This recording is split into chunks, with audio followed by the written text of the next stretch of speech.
don't I know you, sir? Don't believe so. I haven't been here in many years. Name's Silas Greaves. Silas Greaves? The bounty hunter? Used to be. Well, what are you doing here in Abilene? Just passing through. Got a little business to take care of. Well, sir, it would be an honor if you would allow me to buy you a beer. Hell, son, it would be my honor to drink it. I'm Molly. Howdy. I'm Dwight. That's Jack and Steve. Ben's behind the bar. Oh, I bet you got some great stories. A couple. Any of them true? Jack, be nice. A few. What about your shootout with Henry Plummer's gang in Bannock, Montana? Is that where you started as a bounty hunter? That's what it says in this here dime novel. Don't believe everything you read in them dime novels, boy. First man I hunted was back when I was riding with Billy the Kid. You knew Billy the Kid? Damn right. That scrawny son of a bitch had no fear. Wouldn't back down for nobody. I heard he collected the 10 stars off any crooked lawman who crossed him. It was a war, boy. The Lincoln County War. And Billy promised his regulators would take the life of every bastard who helped bushwhack John Tunstall. Kid had a big chip on his shoulder and a hair-trigger temper. Made him dangerous as hell.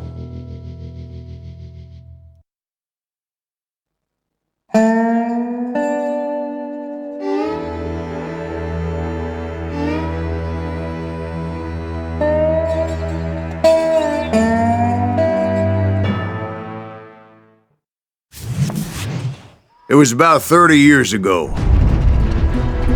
Billy was hiding out in an abandoned farm near Stinking Springs. I threw in with the kid because the man I had sworn vengeance on was riding with Billy's enemies.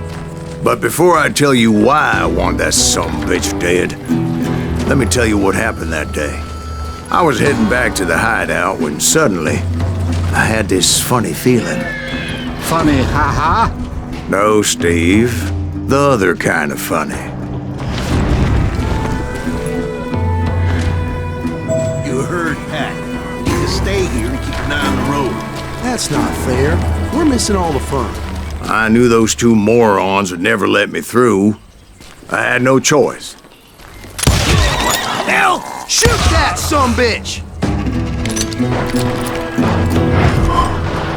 Was it Pat Garrett's posse? Oh yeah. I heard the shots and I knew I had to move fast.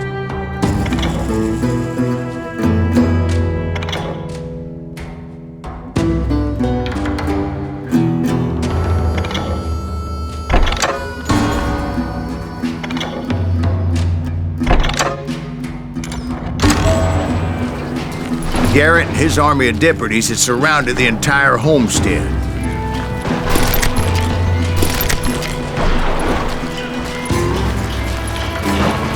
Fire at will! Spread out, goddammit! They're coming from the rear! I decided to help Billy and the boys out a bit. So that's just what I did.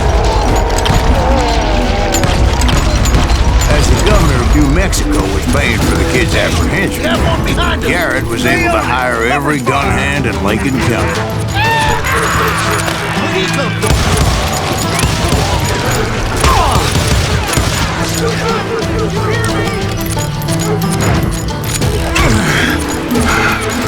You're done.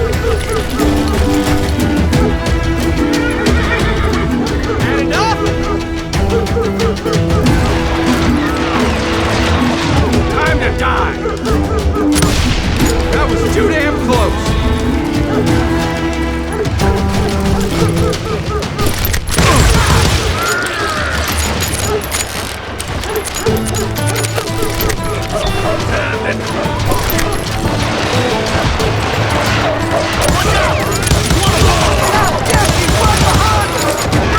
Garrett's men were running around like a bunch of chickens with their heads cut off. Let's send these sumbitches running.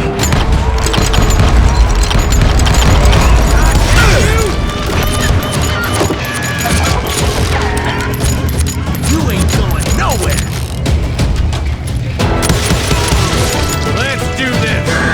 Still, one of them reached the water tower.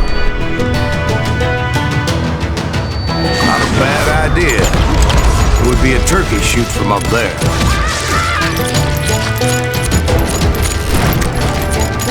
Luckily, these shooters Garrett hired weren't the sharpest tools in the shed.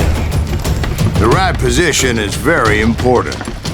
Personally, I prefer to be on top. Oh, you do you? Indeed, darling. But where was I? Oh, yeah.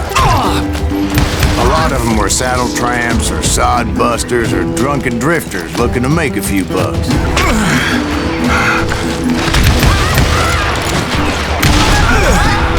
Then, I heard a friendly voice yelling at me from the window. Back door! We'll cover you! We got you covered! Stop aiming, you Truth be idiot. told, things weren't much better behind the house.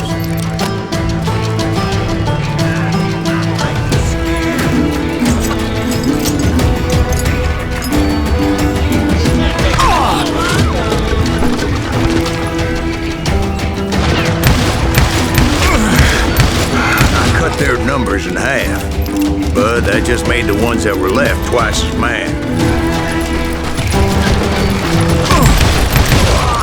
They made up for their lack of skill with a seemingly endless supply of ammo.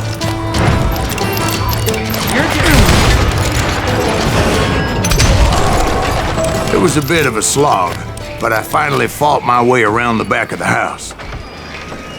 And like that, I was inside, none the worse for wear.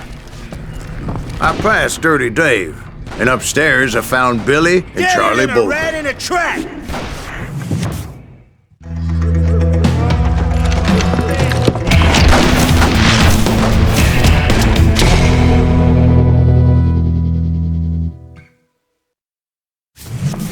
Billy looked at me and said, "About time, amigo! Grab a gun and get to the window." Wait, so you were friends with Billy the Kid? Yeah, sort of. Anyway, we were surrounded by dozens of deputized shooters who wanted to do us harm.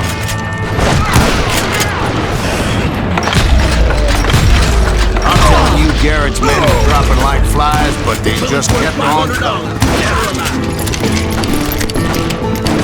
I can keep this up all day!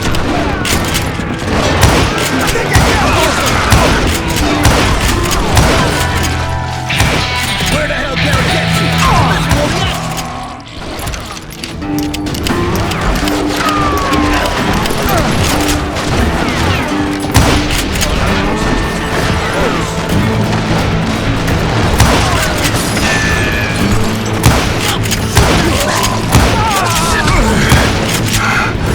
That's when Charlie got hit. "They're catching us in a crossfire," shouted Billy.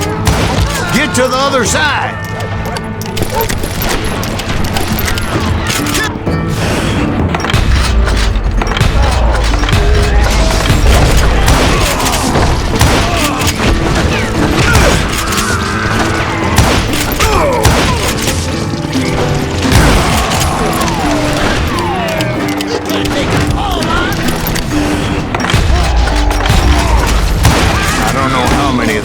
Suckers I personally put down, but it was pretty clear, even to Billy, that maybe discretion was the better part of valor. What's that mean? It means that it was time to cut and run. "They got a Gatling!" Billy shouted. "Get the horses and bring them round back. I'll draw their attention." He directed that order at me, and I thought, why the hell do I have to do it?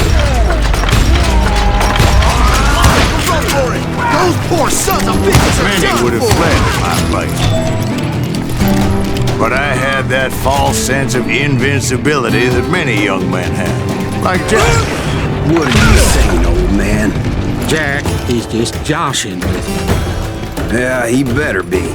Mr. Greaves, please continue. Please, call me Silas now. Now, where was I? You were heading for the bar. Right. Making my way past a passel of fallen loads.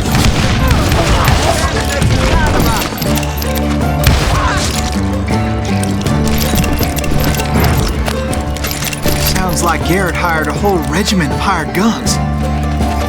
Yeah, that just when I thought I was done with them, more of these hapless bastards would pop up. Finally, I had the stables within my reach.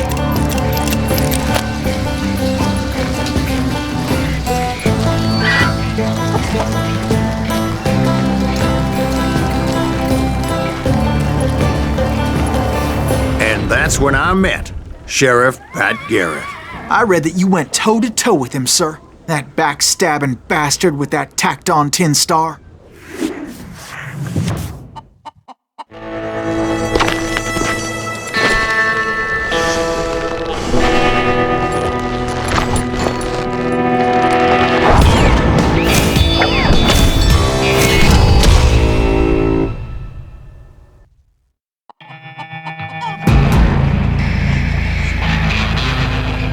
You challenged him to a showdown. You read that in a dime novel? It said he showed no fear as he took your measure with eyes like a rattlesnake.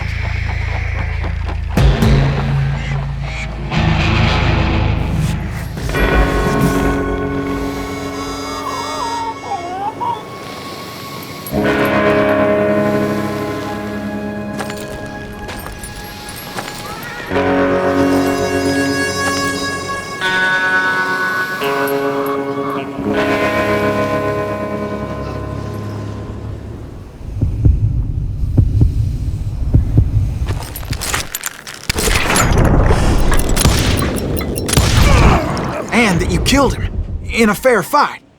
Is that what that Penny Dreadful said? No, boy. That ain't what I meant when I said I met Pat Garrett. So let me start again. I finally reached those damn stables.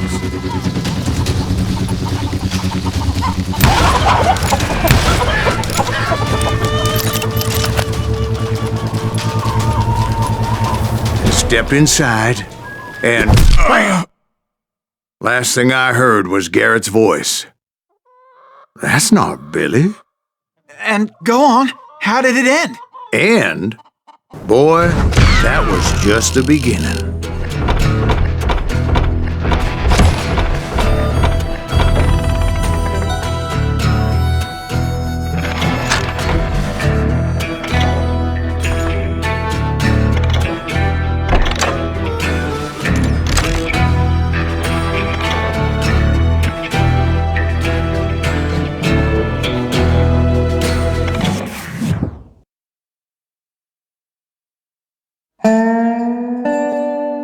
So what happened? Did Garrett arrest you?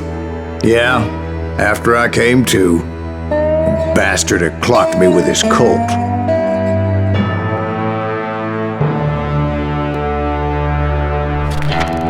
And the kid surrendered? When he realized there was no getting out of there alive. So they locked you up in Lincoln? Indeed they did. Sentenced me to hang right along with the kid.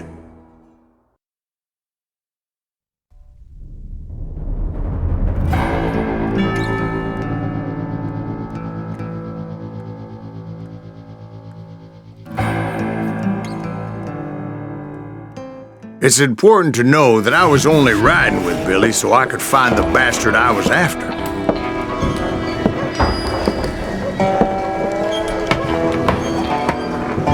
He was with John Kinney's gang, and they were sworn enemies of Billy's regulators.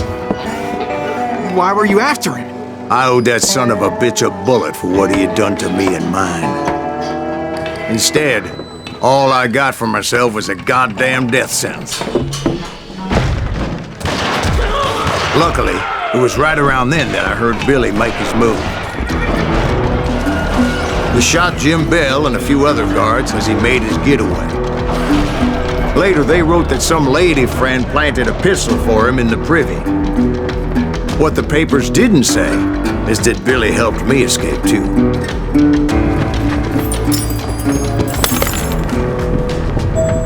My first order of business was finding a firearm. Luckily, I located Deputy Bob Ollinger's mean-ass shotgun.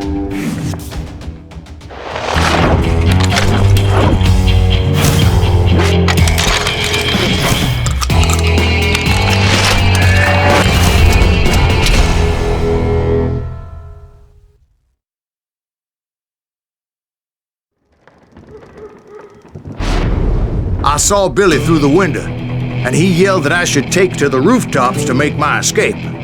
So I did. Anybody see Billy?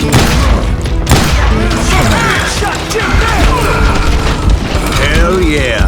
That scatter gun was like a double-barreled howitzer. It could blow a man clear off his feet. You hardly had to aim the damn thing. The kids escaped, raised a huge ruckus.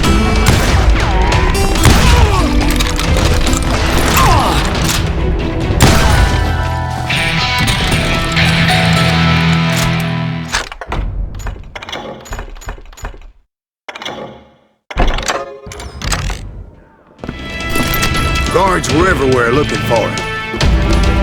Can't let the kid get away! Anybody see him?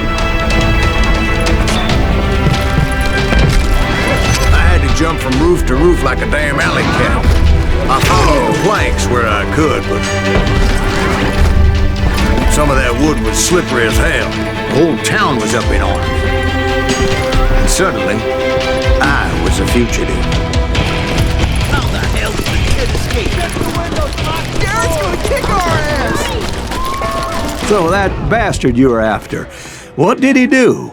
He did me and my family a grievous harm.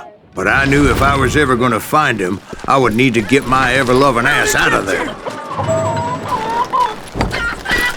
I tried to be stealthy and sneak my way past. But hell, if they weren't all waiting for me. Apparently, some of them thought I was Billy. You hooligans can go to hell!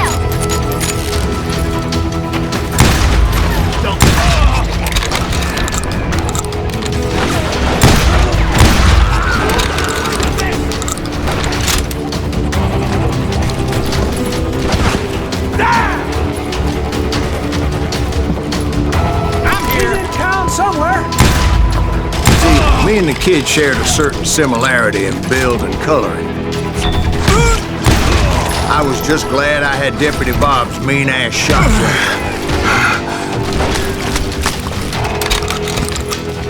Give it up!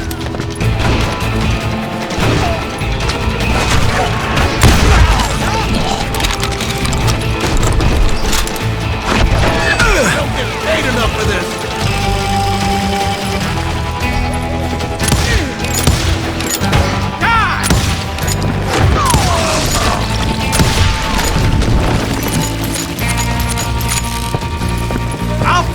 Get your headstone! There's children here. So much lead was whizzing by my head, it was like everyone in Lincoln wanted to put me in the ground. I knew I needed to find a horse.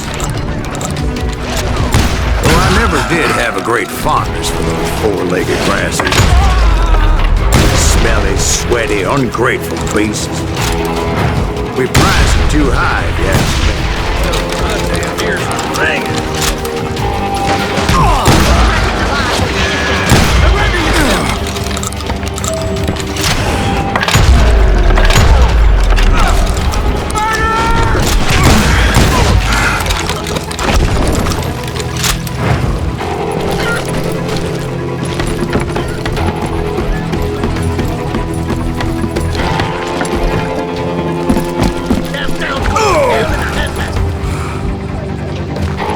But where was the kid while you were busy getting shot at? Gone. And that's when it occurred to me why Billy set me free.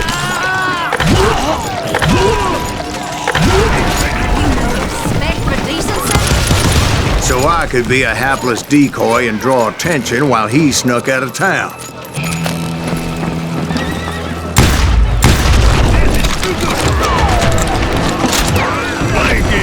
I knew if I made it out of there in one piece, no one would put a price on my head. Because everybody in Lincoln would be dead? No. They all thought I was Billy.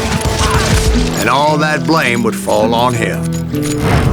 Meanwhile, Deputy Bob Ollinger was organizing a posse to put me down. He was already a mean son of a bitch, but he was doubly pissed that I stole his mean-ass shotgun.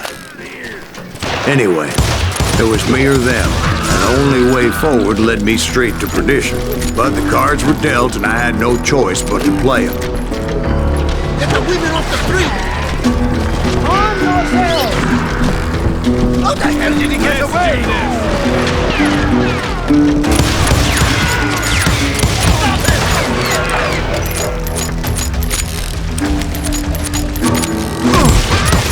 He'll kill us all!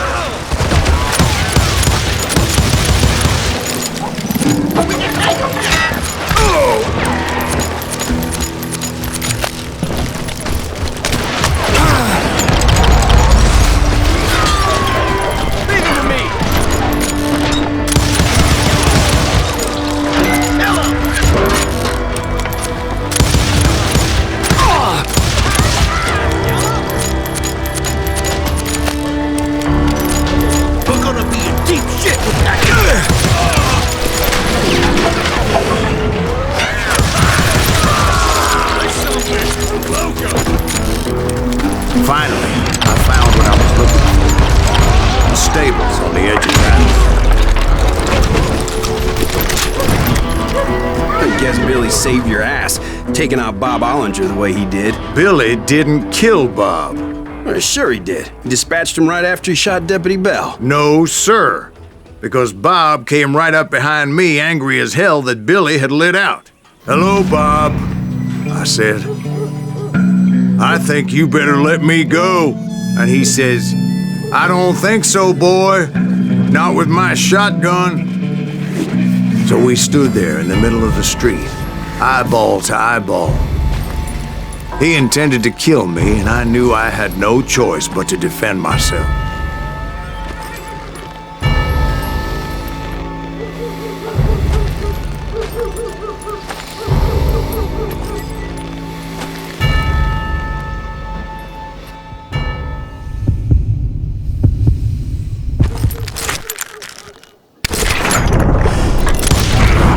I killed him in a fair fight. Everybody saw I had no damn choice. Well, Lincoln got a mite depopulated that day.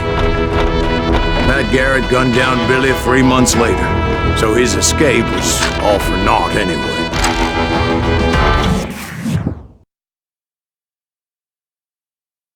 So where'd you go after Lincoln? Mexico. Until I realized nobody was looking for me. I ended up taking a job at the Rurales. The Mexican Rurales? I was hired to help them track down the cowboys. The most vicious outlaw gang in Cochise County? Curly Bill Brocious? Johnny Ringo? Led by old man Clanton himself. They must have paid you a pretty penny to take them hombres on. Not really. But truth be told, I had my own reasons for going after those boys.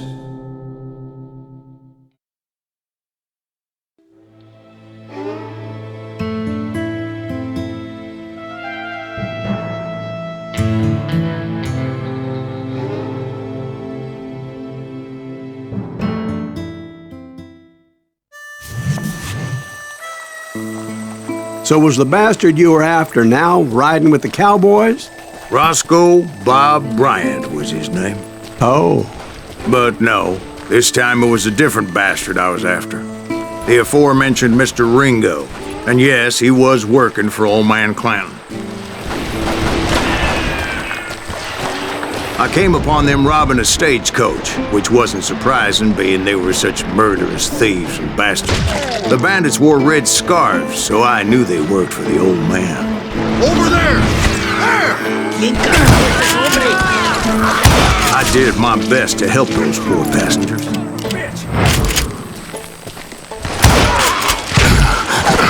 Okay, now you... Moments later, the attackers were dead. And I checked the stagecoach to see how many passengers were still breathing. None.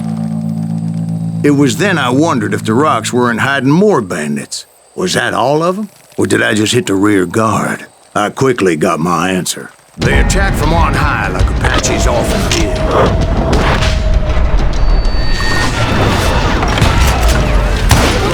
they would appear in great numbers from above and rain down lead on their hapless enemies' heads, making use of the high ground and whatever else they had.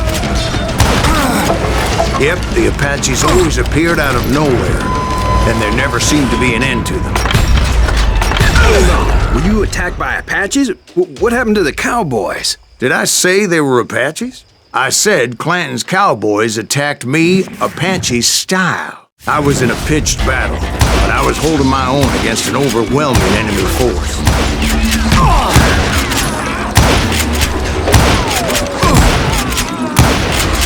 See, at the time, I was still pretty green, but often blunder into regrettable situations.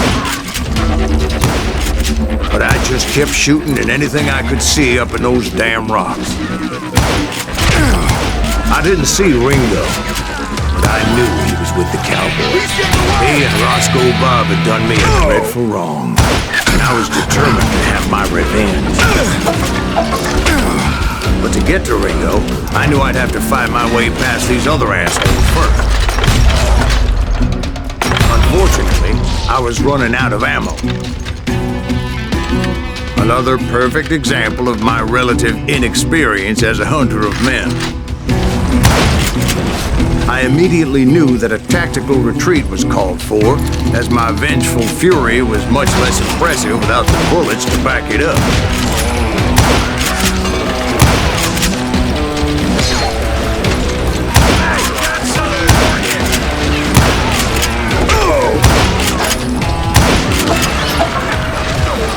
Finally, they managed to corner me. Trapped as I was, the odds of my survival seemed pretty slim. Luckily, serendipity was on my side as I suddenly spotted a way out of my predicament.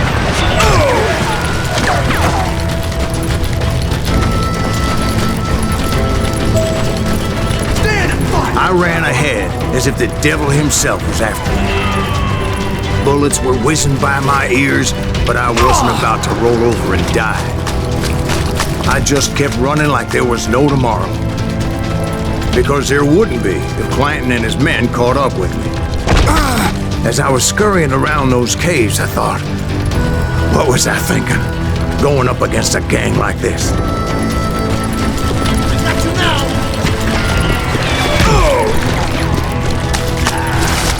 And that's when something miraculous happened. Like manna from heaven, I found the desiccated remains of what looked like an Apache warrior.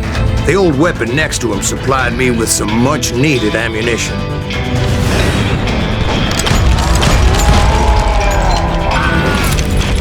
Bat Masterson once told me it was more important to be lucky than good, and he would know. And imagine my surprise when I found a fistful of dynamite to go along with that ammo. That stroke of good fortune evened the odds and bolstered my confidence. It was time to turn the tables. Time for the prey to become the predator. Time for the hunted to become the hunter. Time. All right, Jesus, we get it. They were right where you wanted them. That's right, Jack. I was done running. And the old man's boys were not expecting that. No, sir. I came at them like a wildcat. My fury knew no bounds.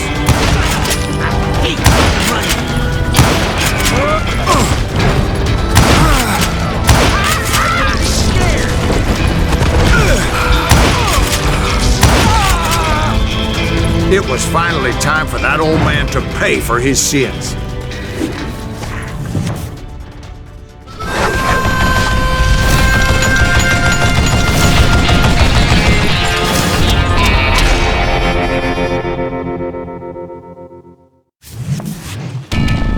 I yelled out at the top of my lungs, "Clanton, I'm coming for you!"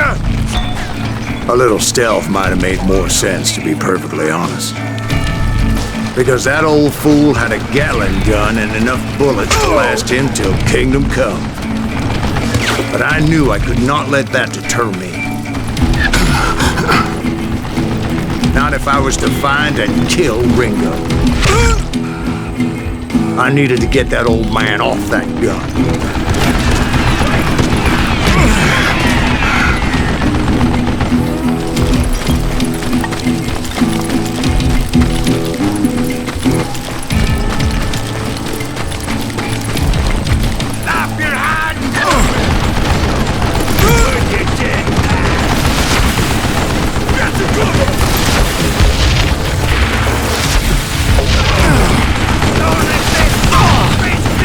Most everyone thought it was the Juarez who had come up against him in Guadalupe Canyon, but it was just me.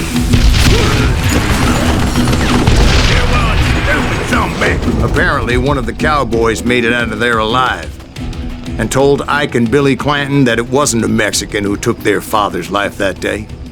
They just assumed it was one of the Earps, and that little misunderstanding eventually led to that legendary gunfight at the OK Corral.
A few weeks after that dust-up at the OK Corral, I was still after Johnny Ringo. I had tracked him and the cowboys to their hideout at a sawmill, and they were loaded for bear. So, what exactly did Johnny Ringo do to piss you off? Well, him and that other bastard. Roscoe Bob Bryant? Yep. They both deserve to die, and I promise I'll tell you why. Earp's coming! Get ready, boys. First, I need to tell you about the Cowboys' new boss, Curly Bill Brocious. Curly Bill took charge of the Cowboys upon the old man's demise, and after that gunfight at the OK Corral, the Clantons wanted revenge. So they murdered Morgan Earp and grievously wounded his older brother, Virgil. The son of a bitch!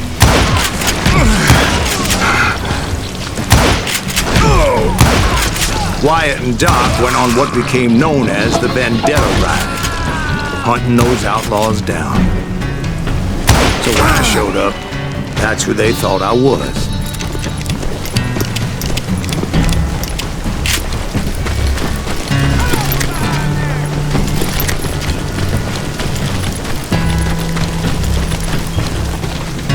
That's it for you!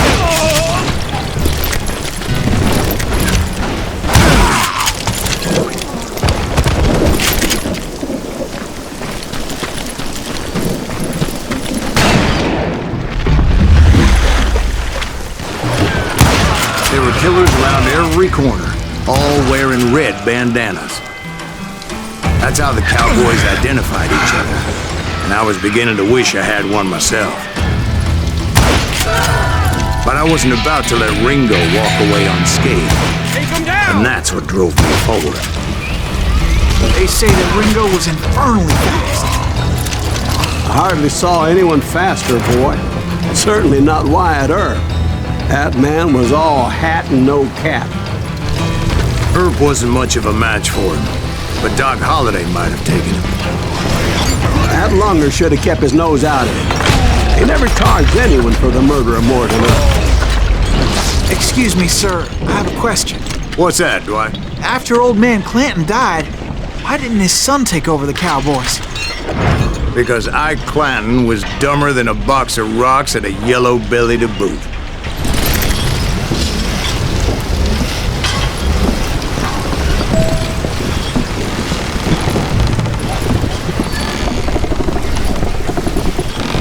Now, where was I? taking down the entire cowboy gang single-handed. Indeed I was, Jack.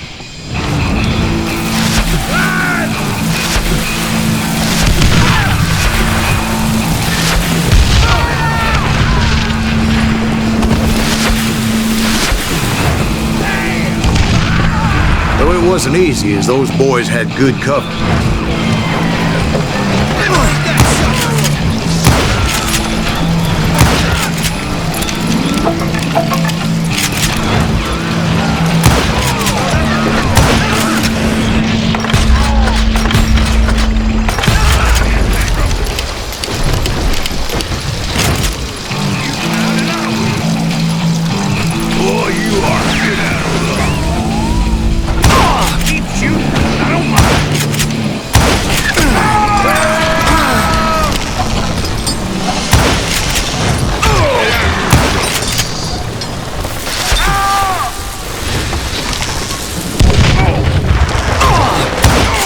There were carts everywhere, piles of lumber, and God knows what else for people to hide behind. That really was one hell of a sawmill. Quite an impressive operation.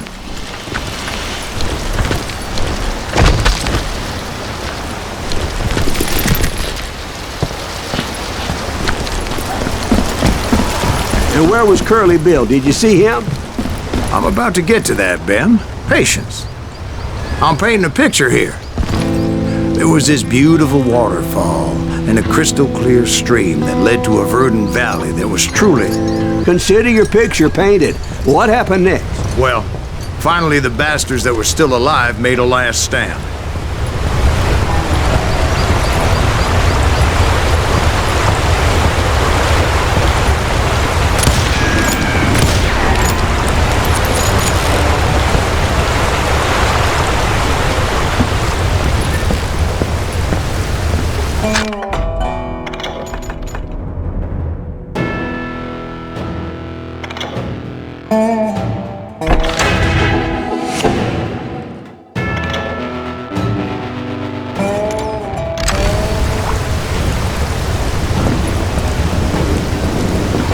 Curly Bill, Johnny Ringo, and his compadres took off into the lumber yard, and I followed after.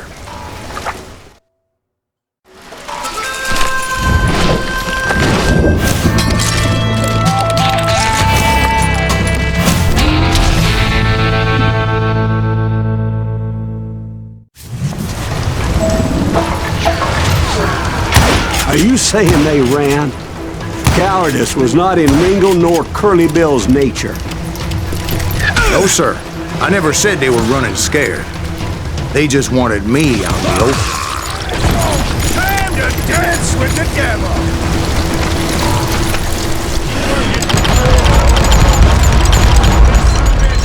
Send you to kill me?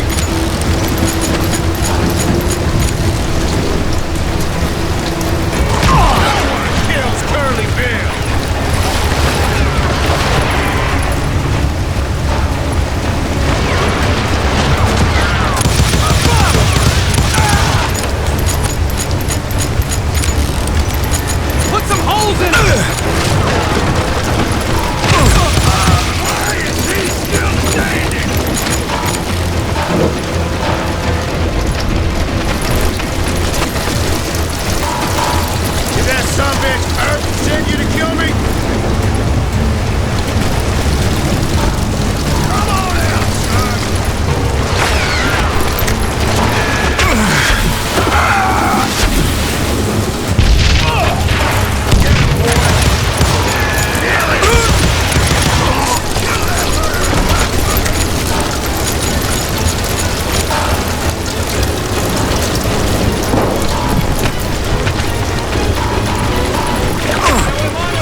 Ambrosius gave me no choice but to take his life.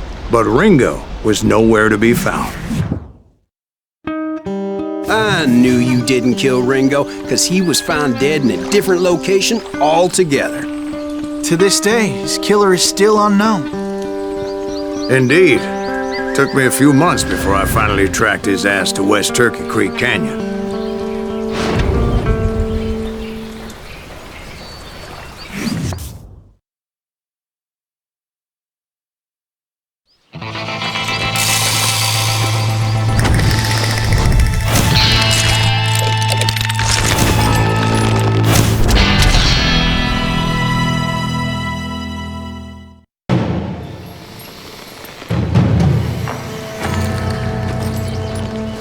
That's incredible, sir. I always thought that Doc Holliday was the one that killed him.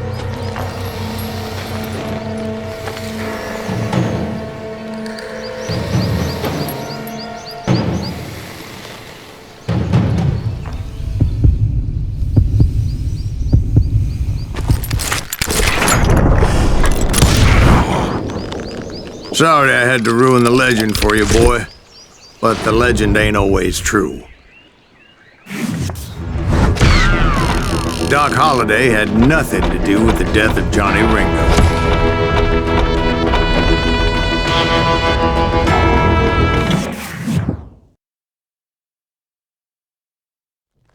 I was paid a healthy bounty for Ringo and Curly Bill, and realized there was real money to be made. That's why I went after Henry Plummer.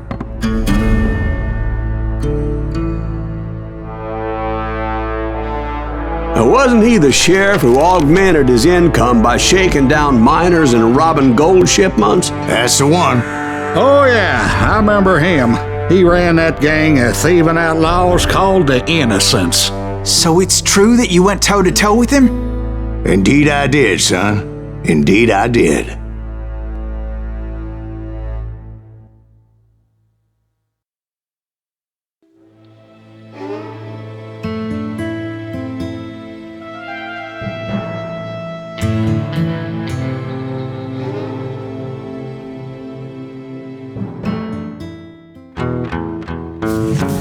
I knew I needed resources if I was going to track down Roscoe Bob Bryant, and hunting Plummer looked like a good way to get rich quick. As the local vigilantes exposed him as the leader of the bandits, and put a generous price on his head. Plummer rallied his gang to plunder one last gold mine before making their escape, and that's where I thought I'd find him.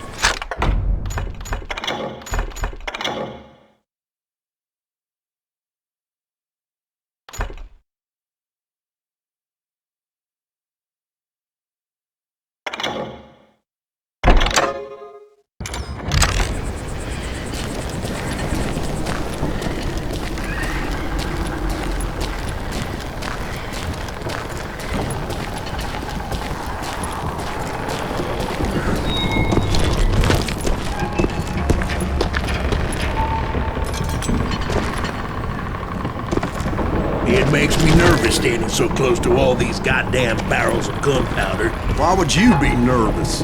No one has the cojones to... As my late father pointed out to me more than once, God made men, but Samuel Colt made them equal.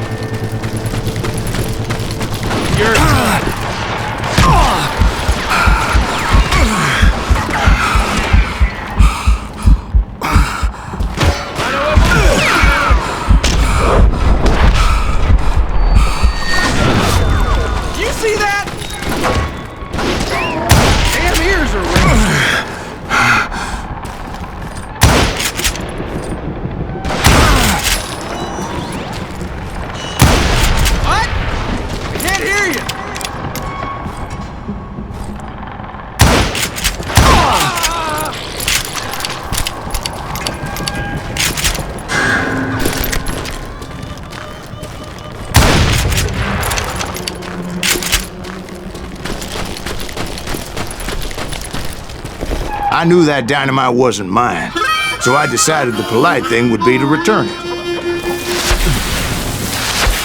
It was the biggest gold rush since Sutter's Mill in '48. Unfortunately, prospectors weren't the only ones drawn to those riches.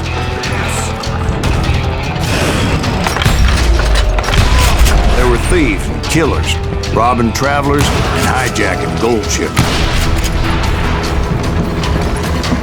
Like those that ran with Plummer. Some were just regular folks I knew from town, drawn by greed and easy pickings. Charlie Crow, the blacksmith. James, who worked in the stable. Sam and Jeremiah Barber, the butcher's son. Ordinary citizens who lived a double life. Stealing and thieving and murdering their neighbors. Of course, the rest were veterans of the Civil War. Stone-cold killers trained on the bloody fields of Shiloh and Antietam. Plummer had a lot of men on his payroll. A hell of a lot. That son of a bitch pretended to protect the public with one hand while stealing them blind with the other. Dangerous, desperate individual. He set up a defensive perimeter which I had no idea how to breach. I was outnumbered and in way over my head, but I was too damn stubborn and stupid to realize it. They must have thought I was tough, or had some kind of death wish, seeing as there were barrels of gunpowder everywhere.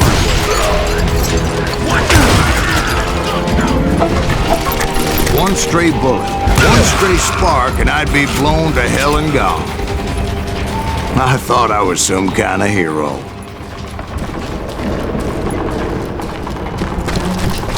I finally made it past and headed on to meet my destiny.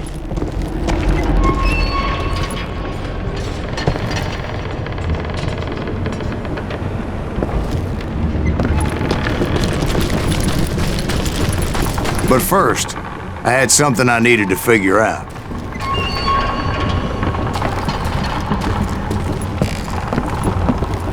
I had a few ideas on how to get into that mine, but once I made my decision, I knew there was no turning back. So my first thought was to enter the nearest mine portal. I saw an entrance. Made sense. It was the quickest way in, but that also made it more dangerous, as there would undoubtedly be enemy pickets posted along the way.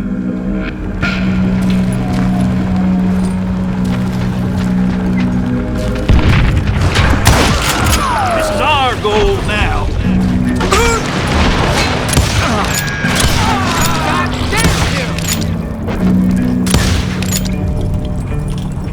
I will drop you down a mine shaft.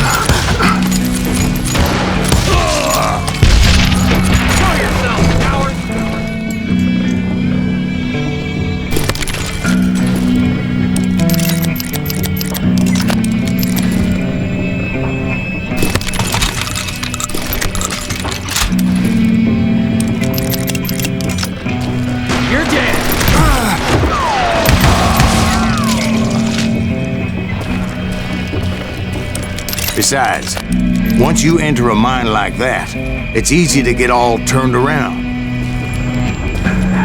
And that confusing maze of corridors wouldn't even be the worst of it. Oh, I hit it! Some of those shafts could be as deep as hell.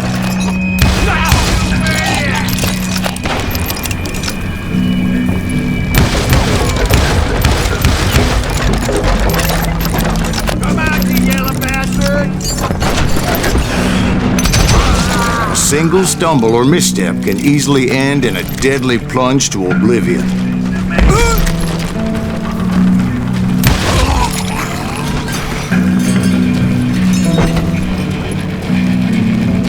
Quick reflexes often make up for a lack of common sense. Luckily, I was never one to be easily bushwhacked.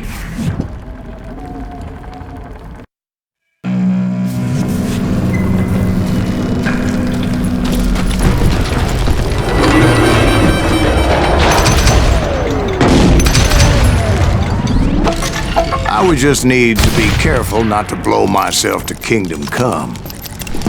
There There he is! With all that gunpowder and dynamite everywhere, a body has to know what he's shooting at.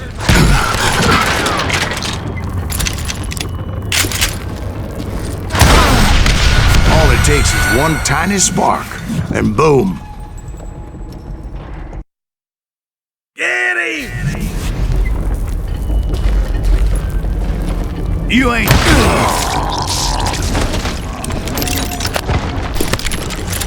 You can run, but you can't hide!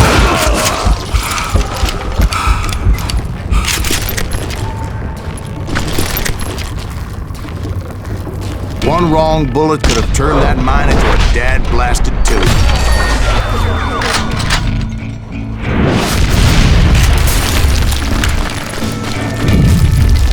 I freely admit that my plan of attack was not just moronic, but clearly exciting.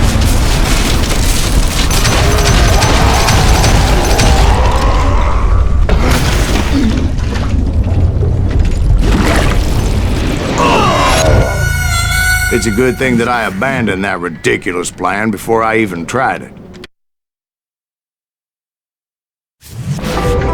Instead, I spotted a ladder, a way into the mine from the opposite side.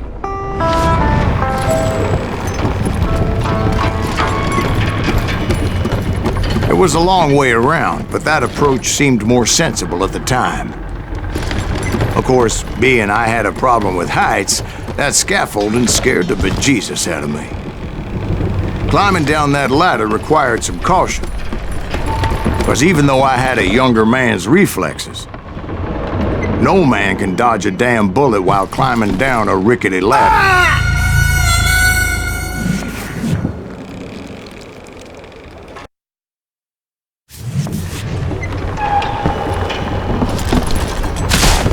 I was determined not to give up, however. That Sheriff Plummer seemed quite the despicable character. When the vigilantes discovered what the sheriff was up to, people were outraged. That 10,000 they put on his head would go a long way in helping me find him. And I had made it my mission to settle that score come hell or high water.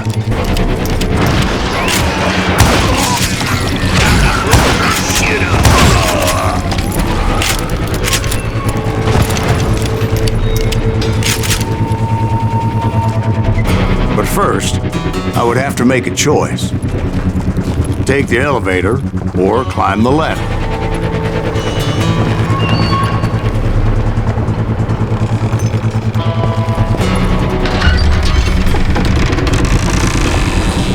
I picked the more convenient and more dangerous route.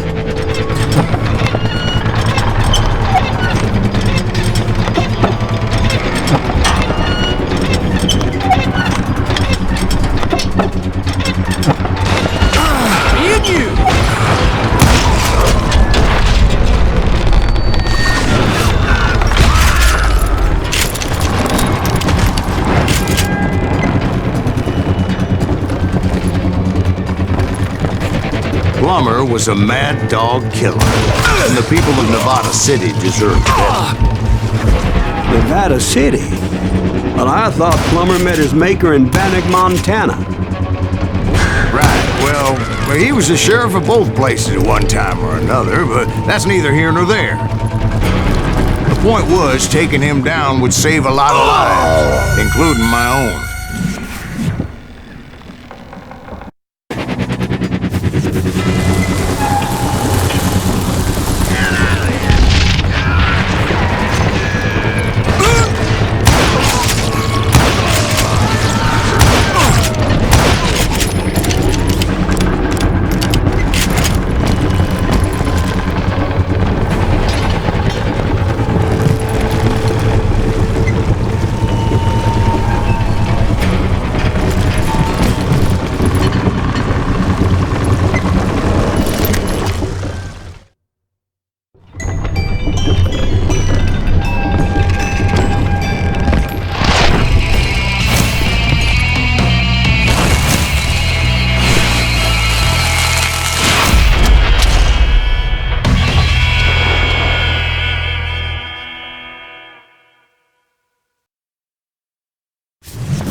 Henry Plummer was clearly unhinged, and I could see right away that this was gonna take some doing.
That's how Henry Plummer died. Him and his crew were worth their weight in gold. And now, I was officially a bounty hunter.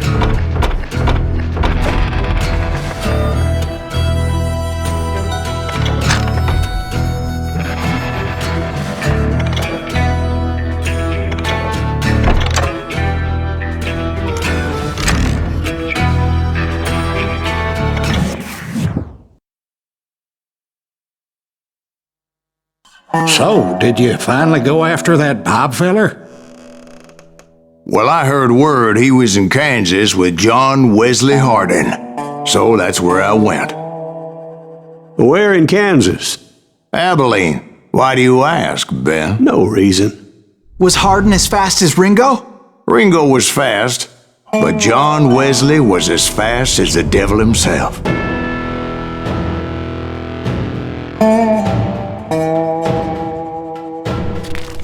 Hell, he killed his first man at 15. From that day forward, he had a price on his head and wouldn't back down for nobody, not even Wild Bill Hickok himself.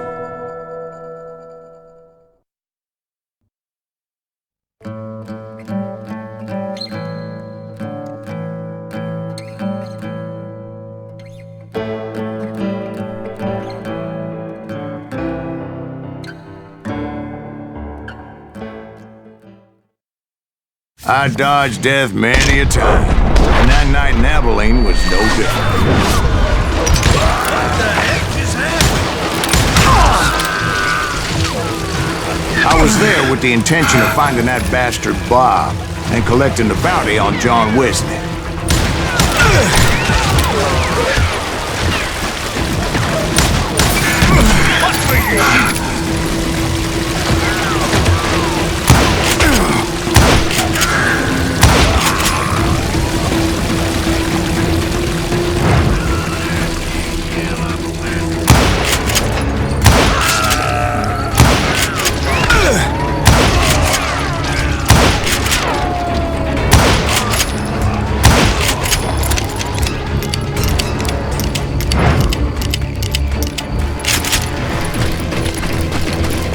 I thought the Texas Rangers got Hardin. Yeah, that's what they want you to believe. It was coldin' a witch's tit and a brass bra that night as I fought my way past his loyal compadres.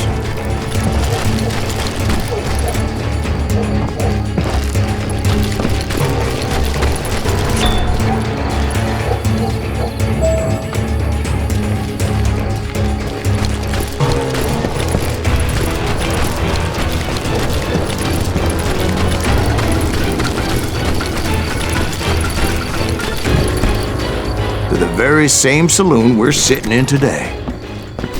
Look around and imagine this place painted in blood. Hardin was waiting for me, and...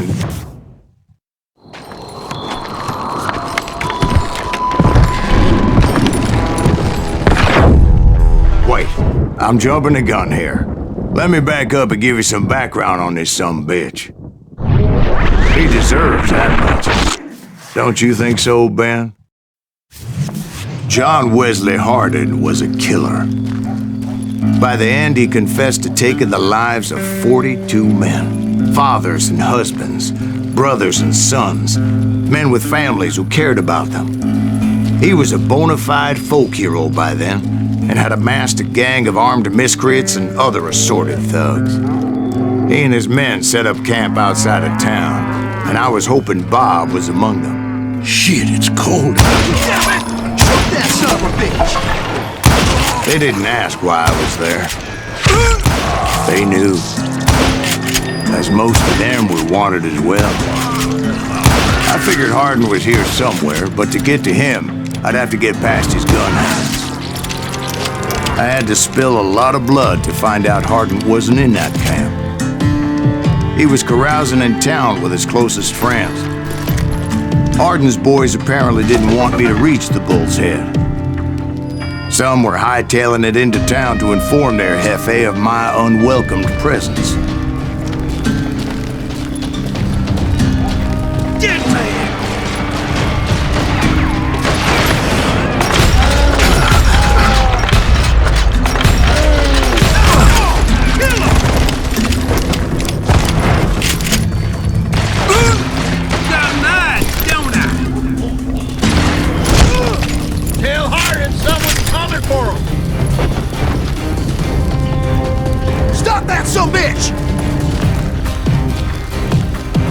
Let the boys know we got another law dog.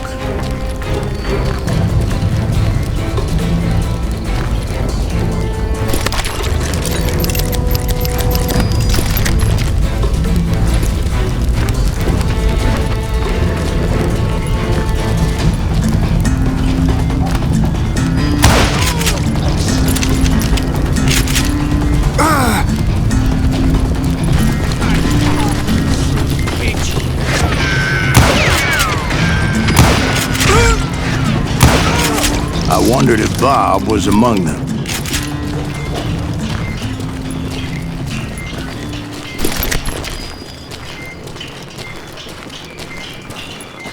And I steeled myself for the fight ahead. For as good as I was, deep down I wondered if John Wesley wasn't just a little bit better.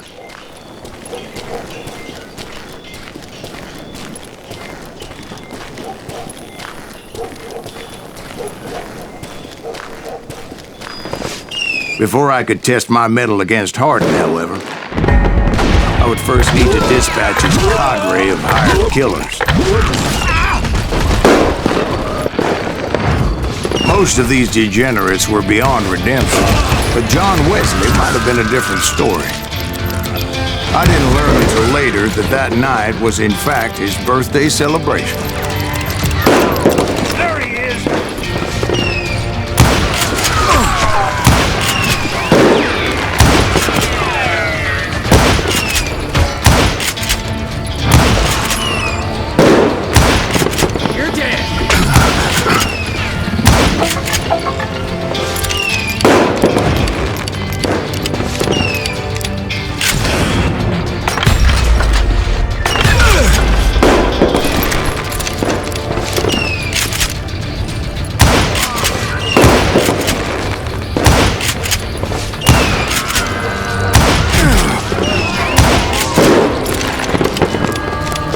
I think I already mentioned that I found Hardin in this very saloon. Suffice it to say, nobody there was happy to see me.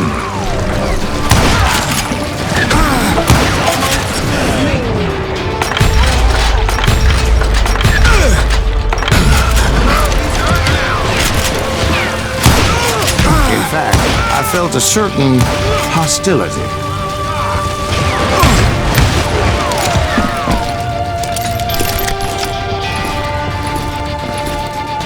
You can't hide from me!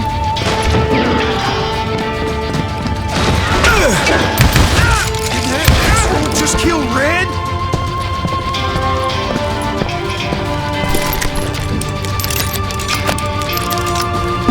You bastard!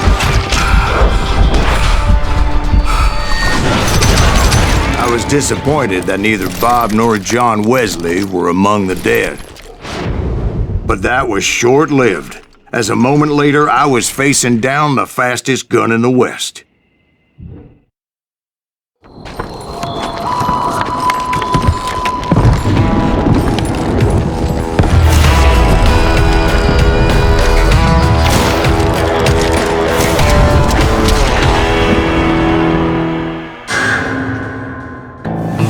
I felt a bolt of adrenaline, or maybe that was fear. He was well known for his tricks, and I knew I'd need my own if I was ever to defeat him.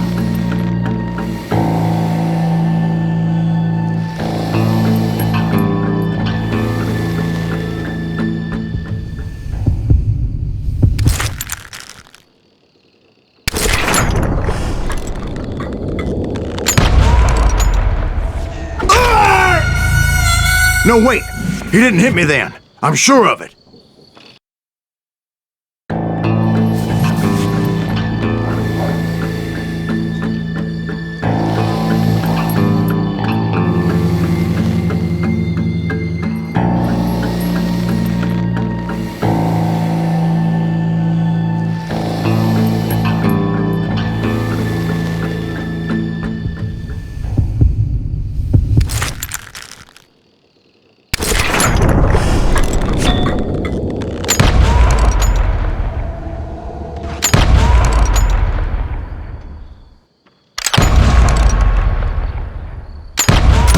That man was faster than greased lightning.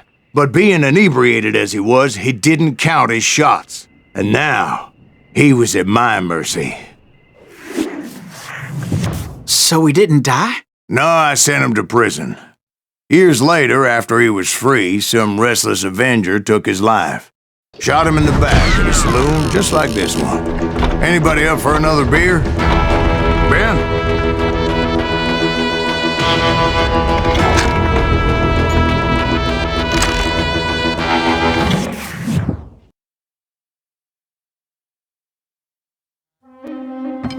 Thank you, darling. Yeah, some say revenge is a dish best served cold. So whatever happened to that Bob guy you were after? Personally, I'd like to hear some of your other adventures. Like, I don't know, did you ever go toe-to-toe with a red man?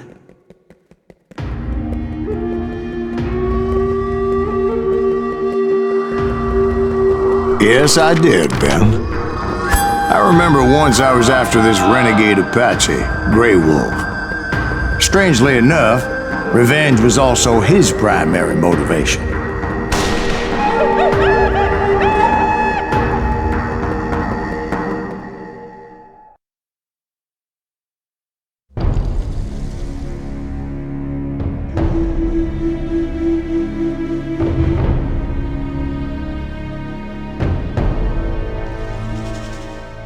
A bounty was put on Grey Wolf's head, and that's how I came to hunt him in the mountains.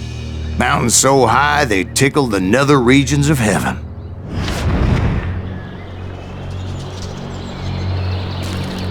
Grey Wolf was a Chiricahua Apache medicine man who had led a war party in revenge for a massacre against his people. The U.S. Army had attacked his tribe during his daughter's sacred sunrise ceremony, and the slaughter was unspeakable. I understood his anger, as there's nothing more traumatic than seeing those you love die in a cruel and painful death.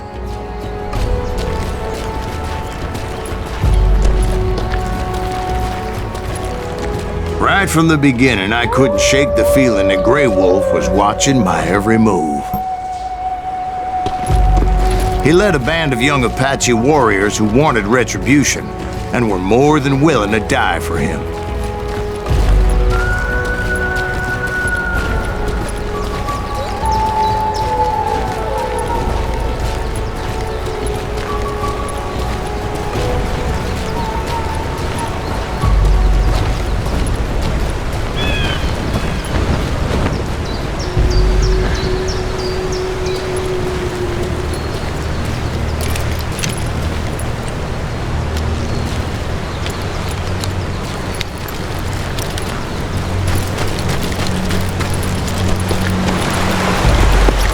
They saw me before I saw them.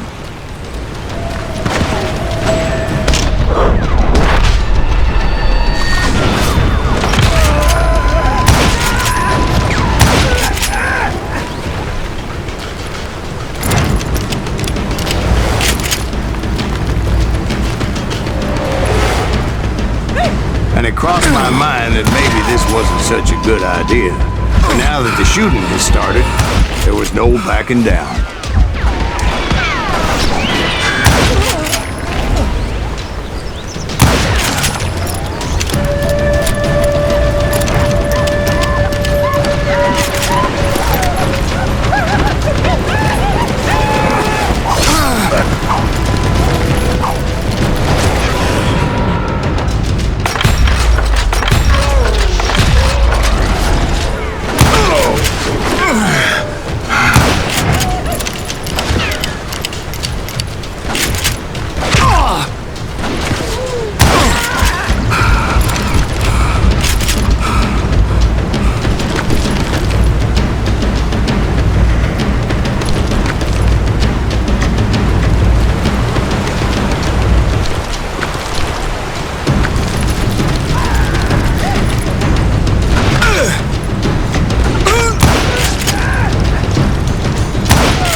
It was rugged country, the winter home of the Chiricahuas, and that's why they had retreated there.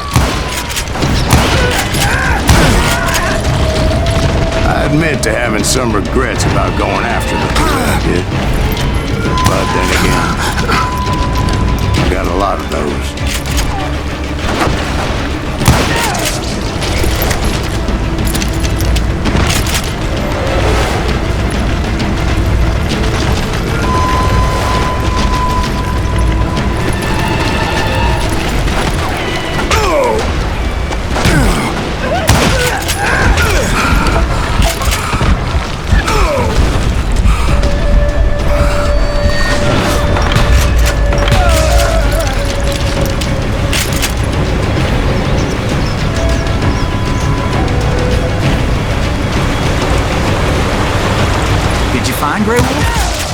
Not at that moment, but I did find the entrance to their hideout.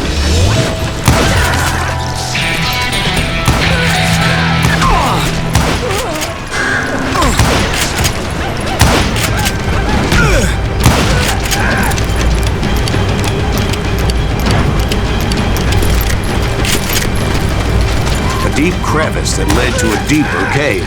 Don't tell me you went in there. Yeah, but it's not out of bravery so much as pure, angry cussedness.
See, back then, I had a stubborn streak a mile wide, and I wasn't about to back down.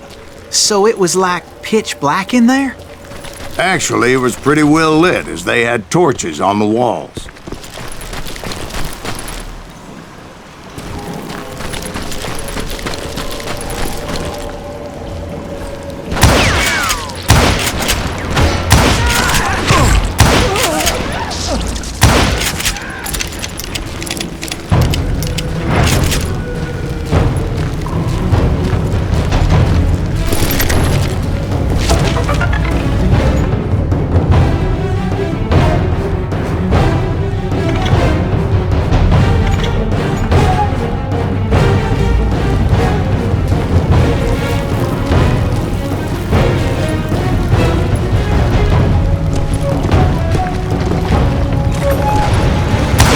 was this cave?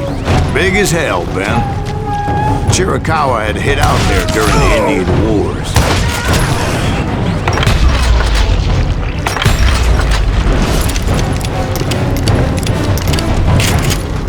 They thought it was haunted with the ghosts of those murdered by the horse soldiers. The cave was haunted with dead Indian ghosts?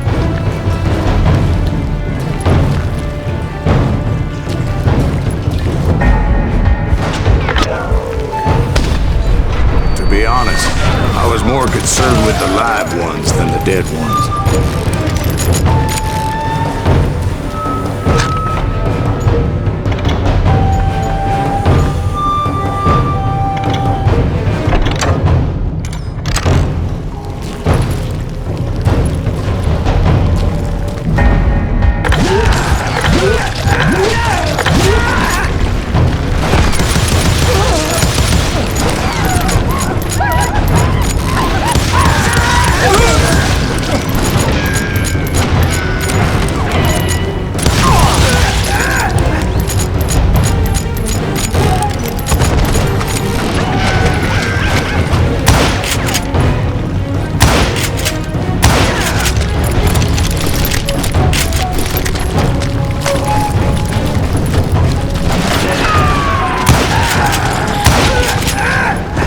How come you know so much about engines?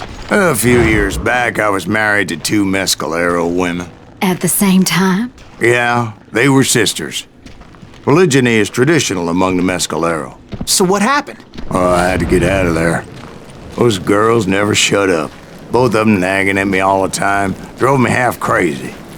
Haven't seen them since. No, I mean, what happened with Grey Wolf? Oh, well, I pursued him into the Cave of Death.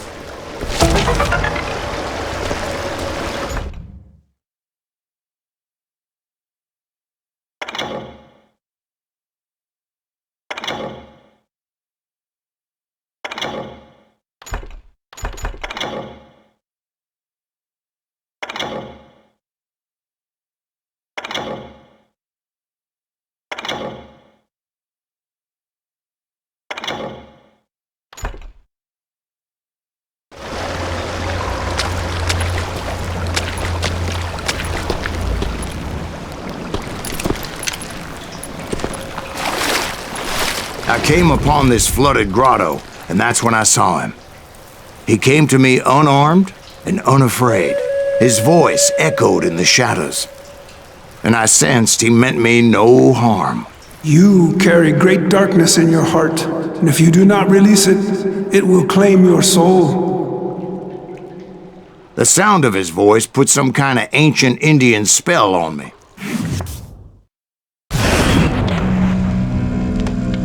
As his story unfolded in my mind. You will come to this place again and kill many more men, and the darkness will grow until it consumes everything that you are. The soul would have no rainbow if the eye had no tears. He said I was a great warrior, a coyote man, unequaled by any other pale-faced warrior, or something like that. The snakes will bite shadows of your past until a venom poisons your heart, and an echo of the song of the dead summons the spirits deep from within the mountains. I didn't quite get what he was saying, but there was definitely snakes. And indeed, his warriors surrounded me and attacked me like hungry wolverines.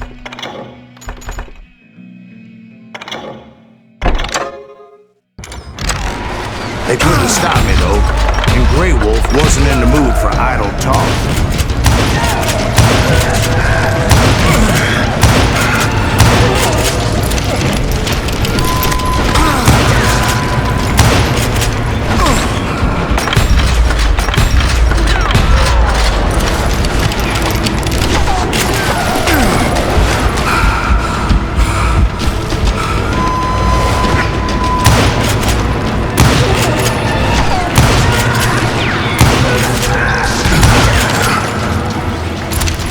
I swear I couldn't see any way out of this trap.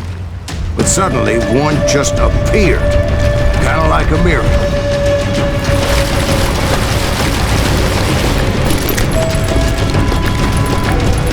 felt like I would be lost in that damn cave forever.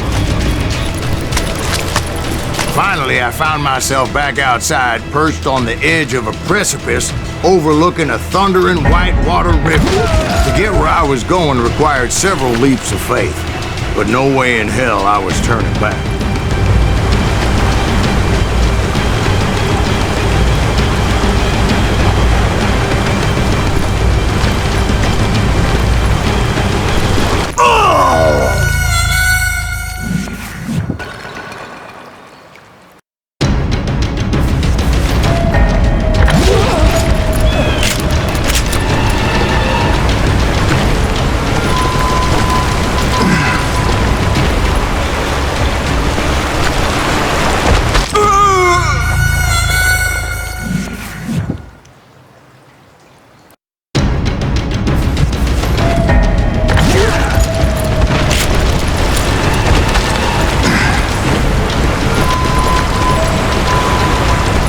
Chased after him, determined to make him explain the meaning of all that mumbo-jumbo. Mumbo-jumbo is right. Are you making this all up as you go? A few details may be fuzzy, brother, but I am relating exactly what happened. There were dozens of Apache warriors aiming at me from on high. Dozens? Well, maybe not dozens, but there was a lot of them. At least 3 or 4. Well, more than that, little lady.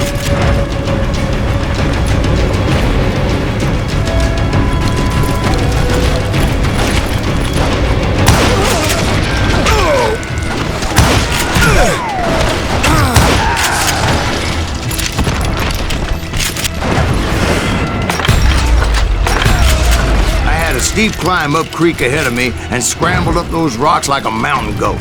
I was determined to locate Grey Wolf and find out exactly what the hell he was trying to tell me.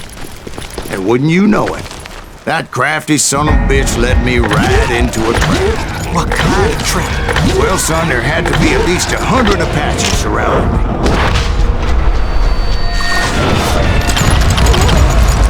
100? God be my witness. Oh, come on. Who are you kidding? Hey, I believe you. Come on, tell us how it ended. All right, but I'm not gonna drag this out. Where were we?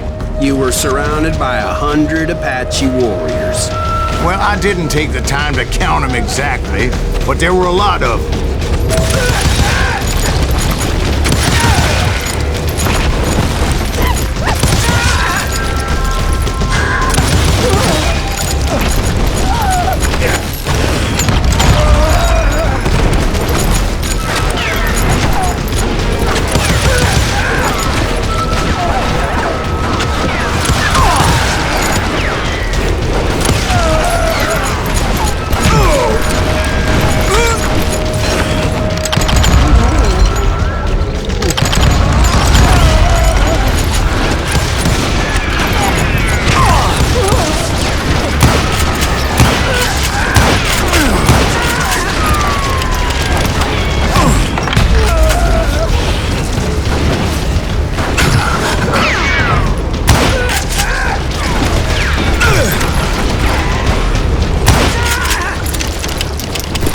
And in the end, a path appeared before me that I had not seen before.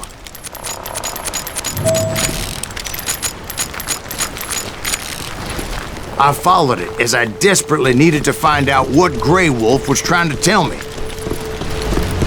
But it was like that son of a bitch disappeared into thin air.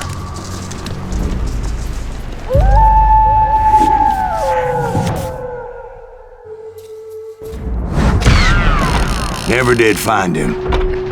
And never did collect my goddamn bounty.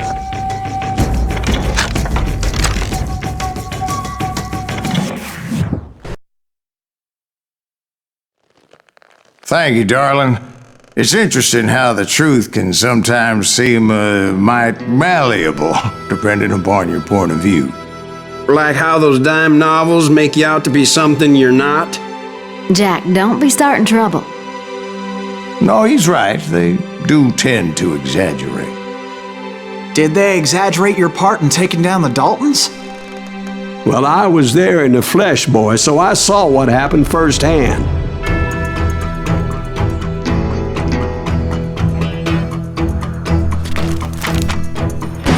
Those Daltons were lawmen once, before they all went bad, robbing banks and trains clear across the territory. Until Coffeeville, of course. I was one of the citizens who took up arms that day. Fighting on the side of the right? I did my best, sir. We all did.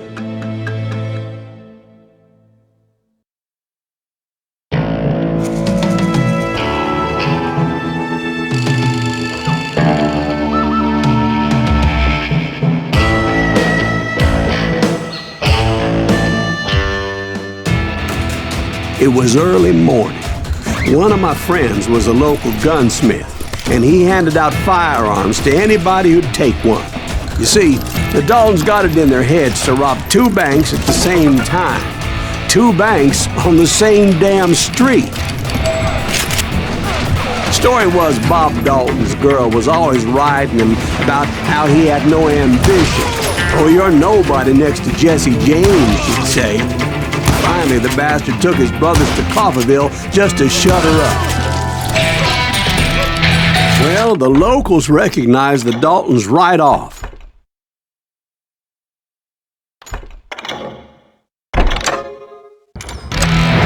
Before they could get away, half the town took up arms to defend their property. Their first mistake was pulling a job in their own damn hometown. The boys grew up in Coffeeville, so everybody knew them. The bank teller tricked them, telling them the time lock on the safe wouldn't open till 9:30. Well, that gave the locals enough time to prepare an ambush for those sons of bitches. Huh? Hey, you got us a hero. Put some holes in him!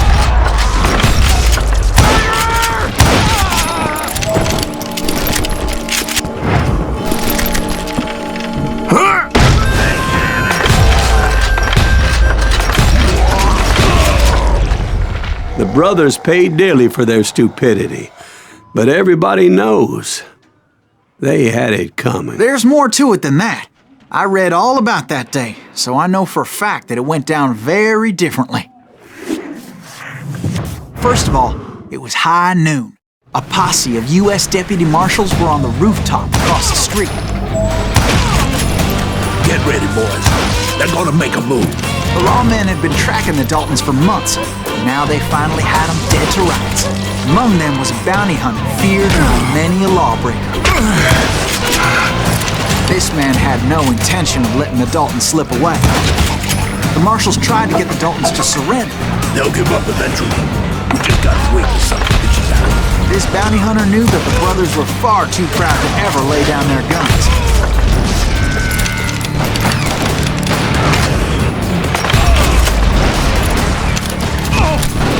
He went in there alone to confront those criminals. One of the marshals shouted, "Where are you going? Are you crazy?" Hey, where do you think you're going, dumbass? That right on line. He saw a way to get around to the back of the bank. Then he figured out how to hit the Daltons from a direction they weren't expecting.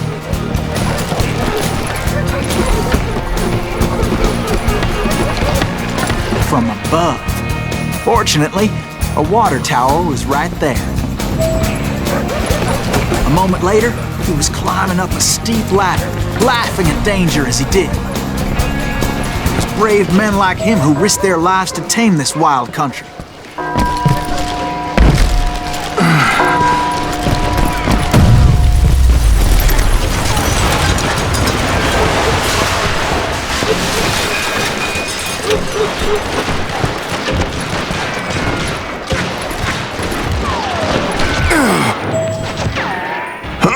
We've got company. Heroic men like him, who did what other men couldn't or wouldn't to make this country free. Is that Silas Greaves? Son Jim of a Boone, bitch! Davy Crockett, who died defending the Alamo.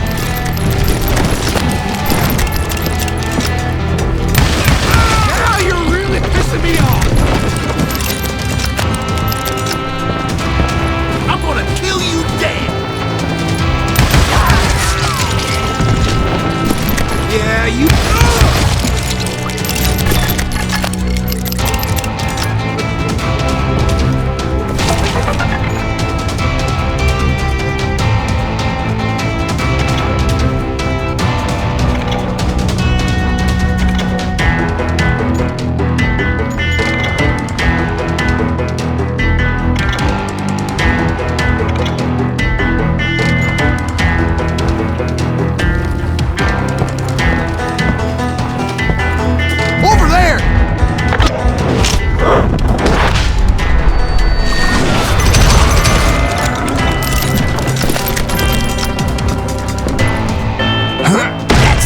Greaves!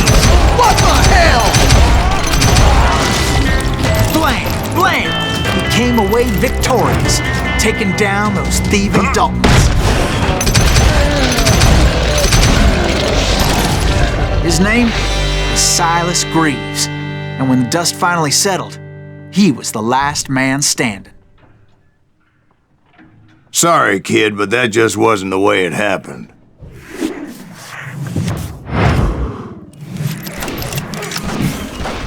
It was early evening, not high noon.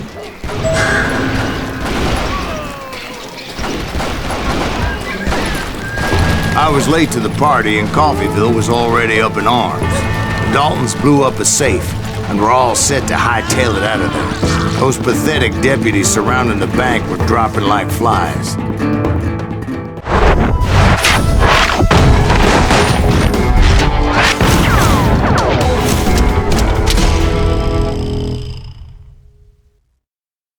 I had been tracking those jokers for months, waiting for them to do something reckless. In for the kill! And finally, they did.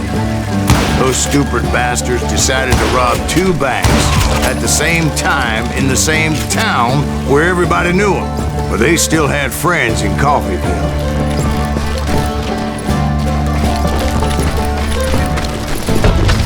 Keep shooting! I don't mind!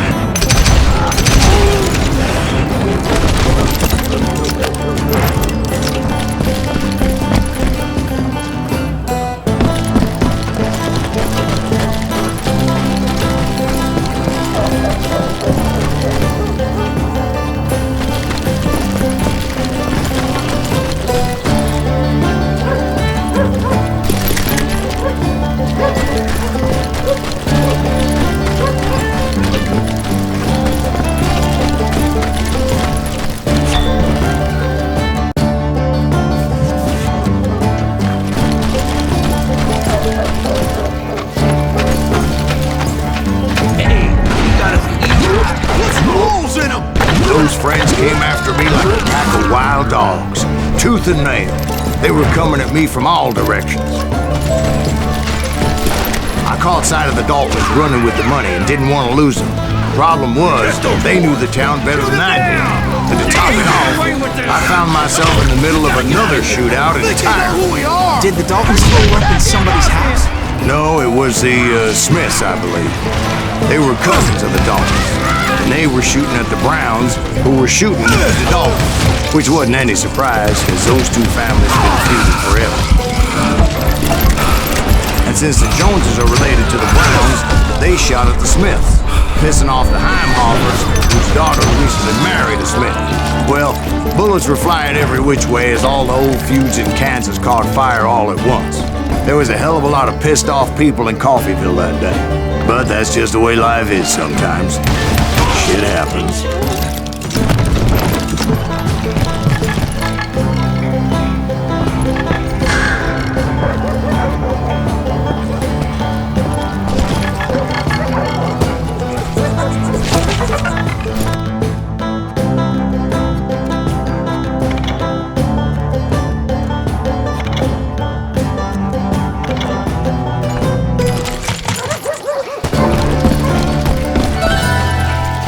The Dalton boys knew I would never give up.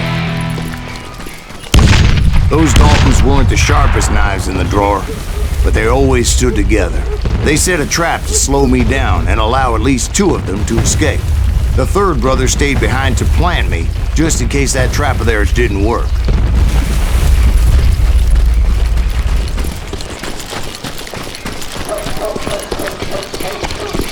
It was Emmett, the youngest. And he decided to stand his ground and face me down. I ain't afraid of you, Silas Greaves. This is where it ends for you. He was determined to protect his brothers. And I understood how he felt. Taking me on all by his lonesome wasn't exactly a recipe for a long life.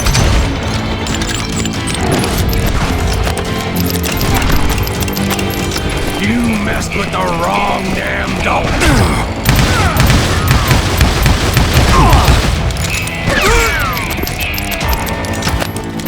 I'll blow your damn head clean off!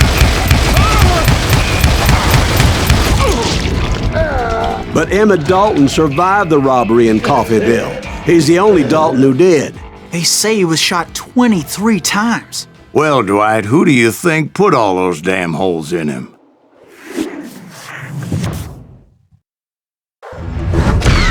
But I have to admit, that boy had grit.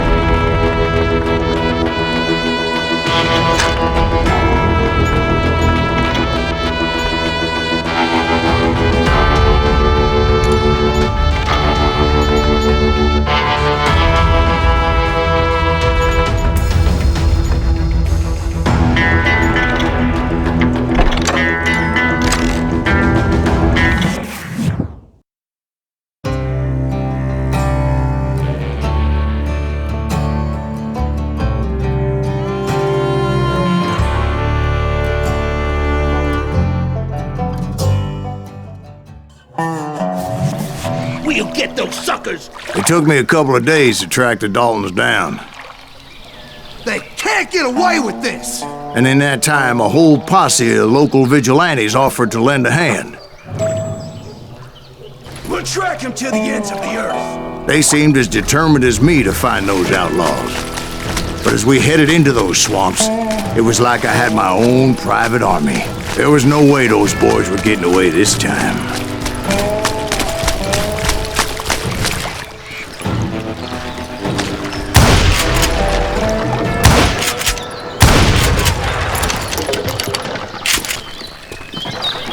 It was early fall, right?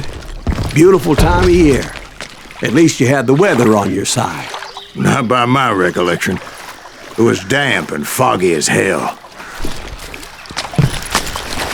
It was tough to stay on a true course, so we kept an eye out for landmarks.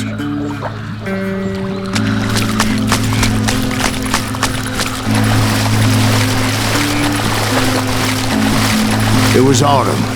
The maple trees were in full color, red as blood.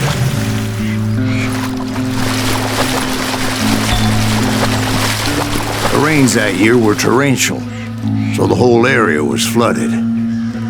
The vigilantes had spread out wide, and pretty soon I couldn't see anybody.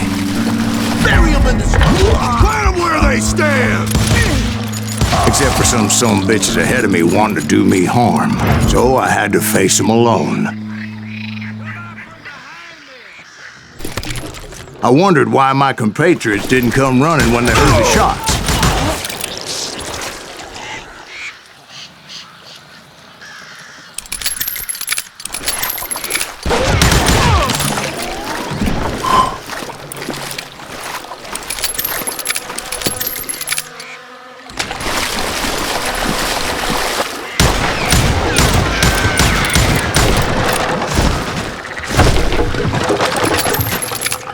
So did you find the Daltons? Not yet, but I did have the questionable pleasure of meeting a few of their friends.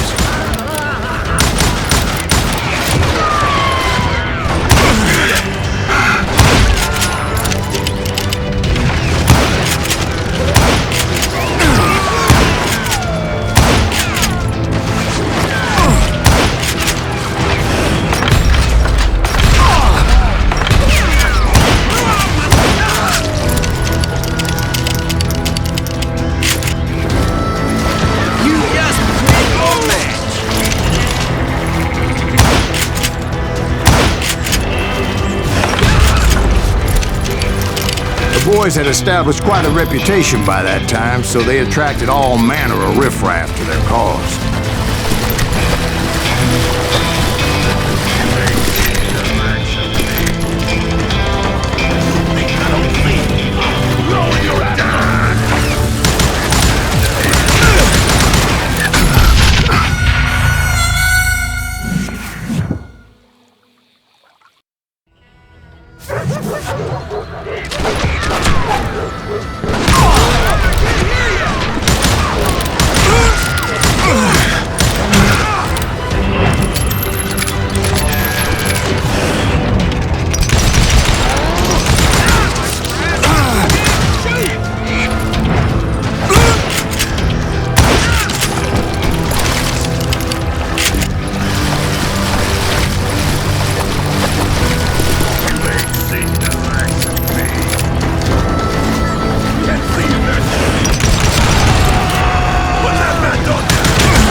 being I was under serious attack.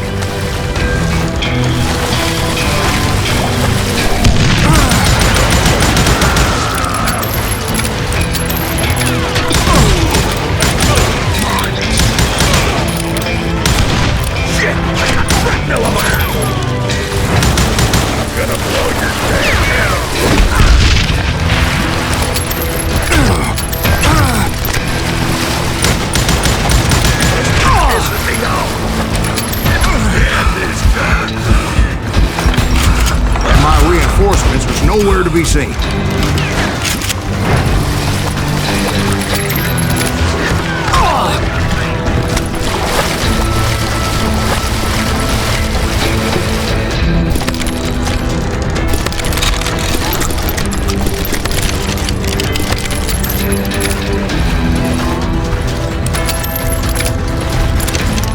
Bury him in the swamp!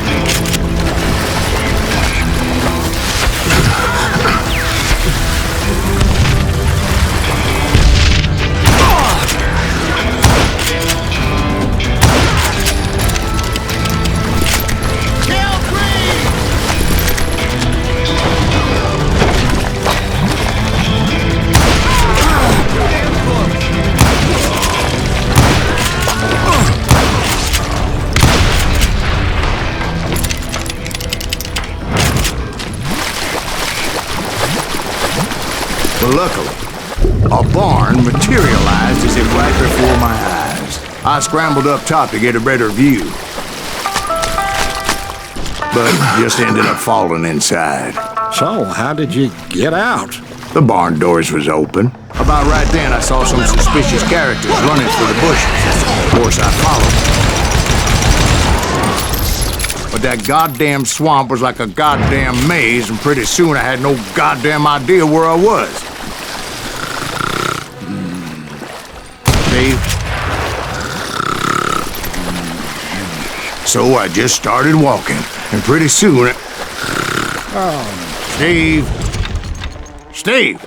Huh? Oh, no, I'm listening. Indians surrounded me from all sides.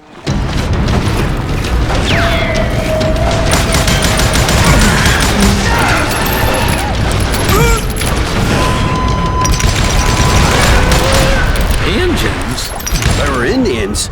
No. I just wanted to make sure Steve was paying attention. Now, where was I? You were following the Daltons through a swamp? That's right. See, Steve? Dwight's paying attention. No, I'm listening. I was just resting my eyes. So, where was I? The Daltons. Right. See, there's a reason so many outlaw gangs are made up of brothers. Being a brother is a very sacred thing. It's a bond like no other.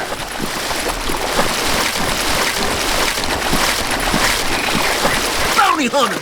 Stop that, son of a bitch! So did you ever find the damn Daltons? Not yet, but I did find a few of their cousins. You Kansans breed like rabbits. More Smiths or Heimhoffers or who knows what. But hell, what's more important than family? I bet Ben knows what I'm talking about.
Dalton boys were out there somewhere, standing together against anyone who would threaten them.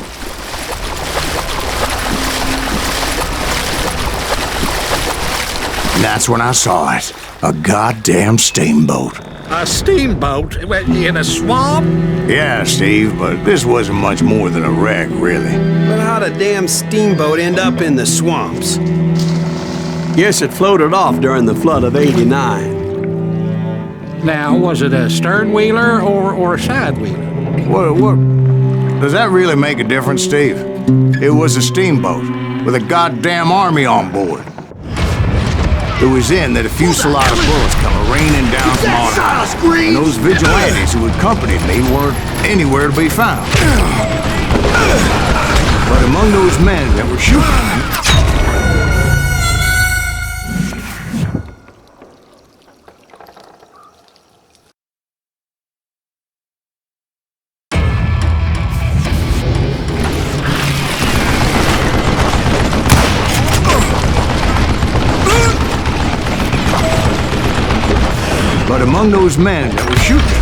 I thought I saw some familiar faces.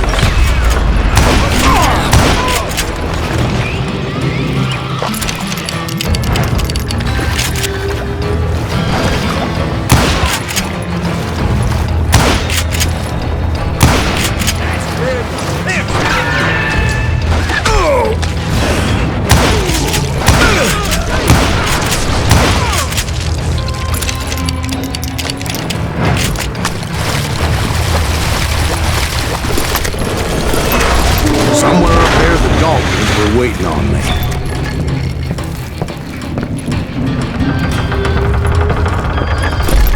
You can't hide from me! Oh, brother! I'm gonna make you pay for that! I'll live!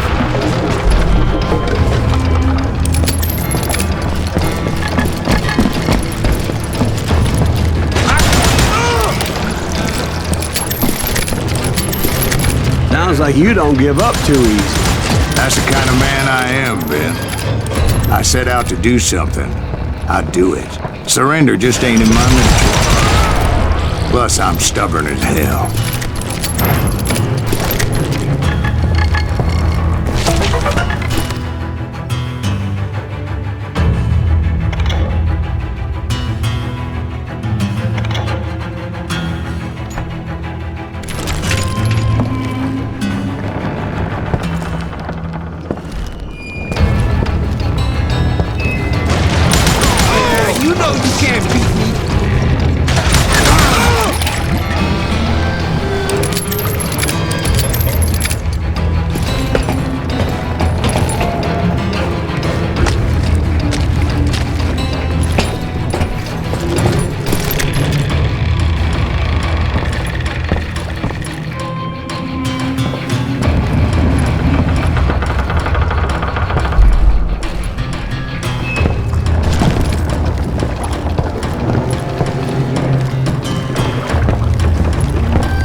Right about then, much to my relief, the vigilantes finally arrived.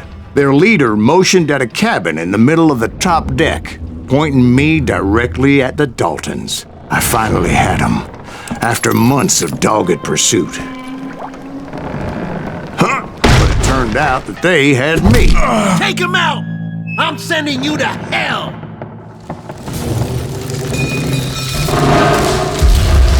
The Daltons had played me like a fiddle. Apparently, the vigilantes were on their damn payroll. They didn't just want to shoot me. They wanted to burn me alive. But finding my way out of a burning labyrinth proved to be quite a challenge. It was a riverboat, right? I mean, it's not like it was a goddamn ocean liner. Oh, yeah, but I was in a fight. Did you hear about that ship that's gonna launch next year? Largest one in the world. We're talking about the Titanic. If you ask me, it's too blessed big. I don't think it'll float. So anyway... Don't be stupid, Steve. They know what they're doing. They say that the Titanic is unsinkable. Oh, God. But getting back to that steamboat, How'd you get off it, Mr. Greaves? I took in a lot of smoke that day, so I admit my recollection might be a bit hazy. But somehow I managed to finally disembark. It was time to settle this once and for all.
About to come at me one at a time. They were in this together. Two brothers side by side, determined to take me down. Confident that this time the odds were on their side.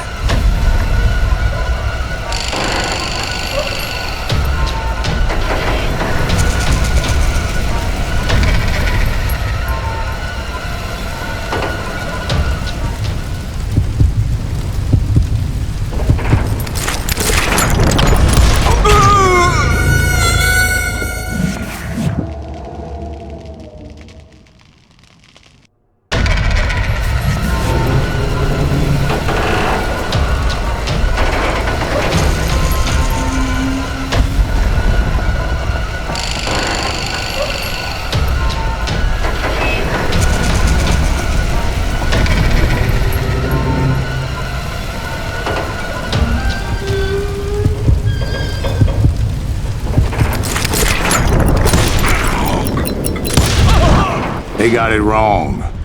A sad end for those two. If they'd only known that Emmett was still alive despite his wounds. Paroled 14 years later, he moved to California and sold real estate and lived off the legend of that fateful day. And the tragic death of his two brothers.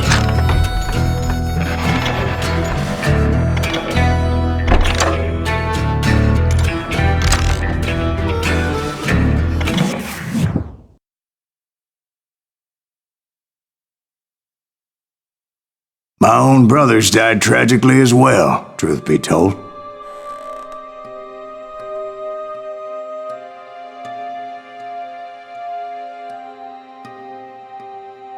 It was 1868, and me and my older brothers were pulling a tidy profit running cattle into Juarez, Mexico. One night after my brothers retired for the evening, I found a little poker game in a cantina with a couple of cowboys. And I just couldn't lose. I even won an old Spanish coin that had to be 100 years old. Well, I was mighty pleased with myself the next morning as my brothers and I rode for Texas. But before we crossed the border, those cowboys caught up with us. It was Johnny Ringo, Roscoe Bob Bryant, and another asshole named Jim. They wanted their money back and everything else we had, including our lives, as those boys didn't want us coming for them later. Bob put that old Spanish coin in my mouth and said, "I won't have it said that I left you with nothing, boy." Well, those horses bolted, and there we hung as those bastards rode away. The branch finally snapped under the weight of the three of us, but being my older brothers were bigger and heavier, they were already dead. And right then I swore to myself that I would avenge them. Ringo you know about. But Bob eluded me. until I heard he was riding with the Wild Bunch.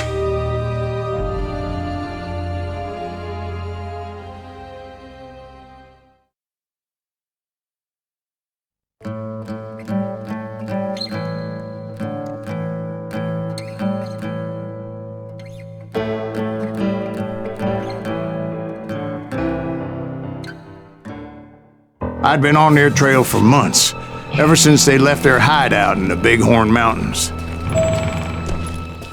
Led by Butch Cassidy, they were a loose association of outlaws who robbed banks and trains from Colorado to Montana.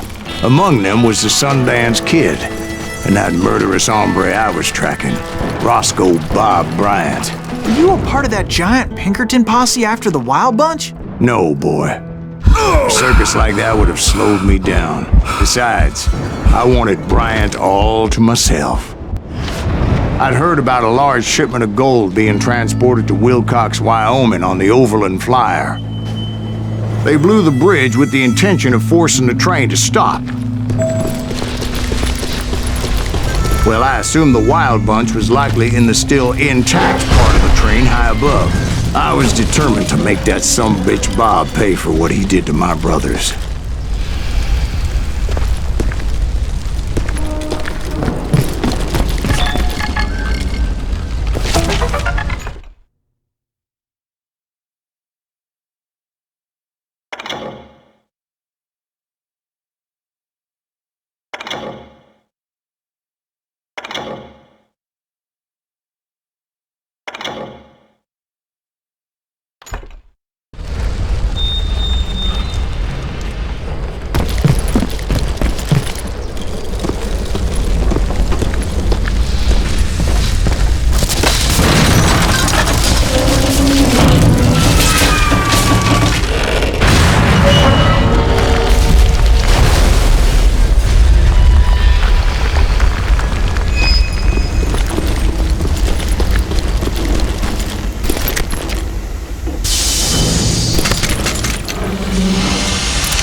From blowing up that bridge.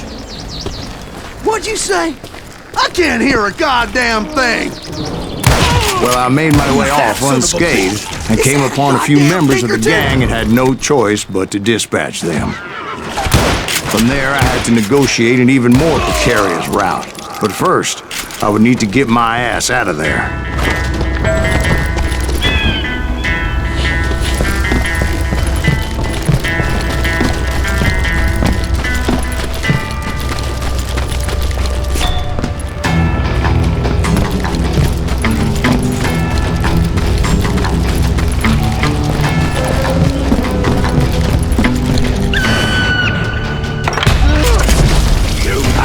From the frying pan into the fire as the train was clearly fixing to fall. I had found the gang, but in order to find old Bob, I needed to fight my way forward past a whole passel of desperados. Outside, inside, any way I could, I made my way towards my prey. Well, what about the passengers? It was mostly a freight train, as I recall. There were no passengers aboard that day.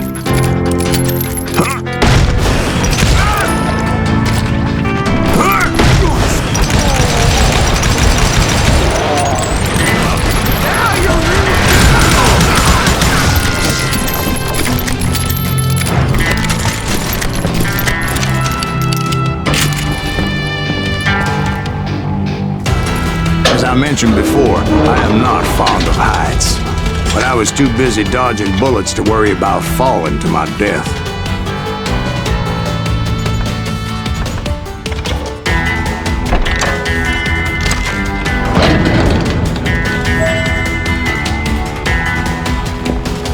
Odds were I was likely to die that day anyway, so I was determined to take down as many of those bastards as I could.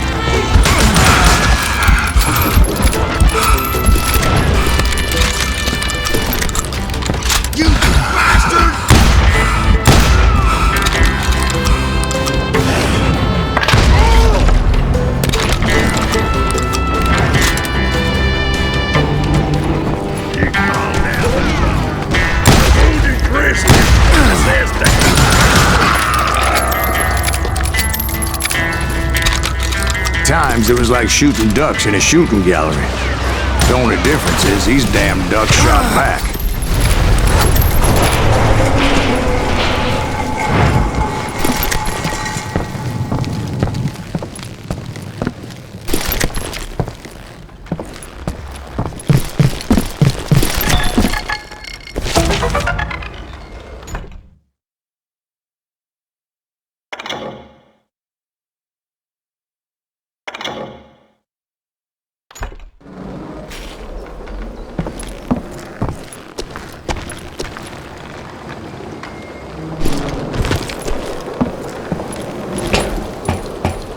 I kept hoping the law would show up and give me a hand. You mean like that giant Pinkerton posse that I read about?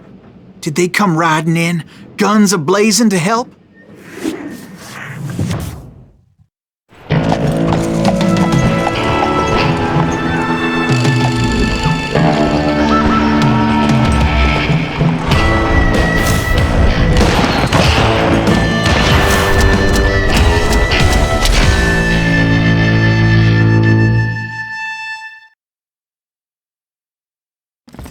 Help? From the Pinkertons? No, son. I had to fight the wild bunch all by my lonesome, as usual. Who the hell is that?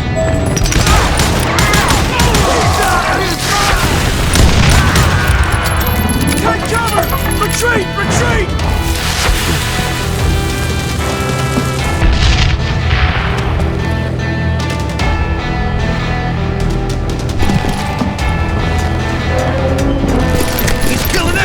Calm down, that's nothing.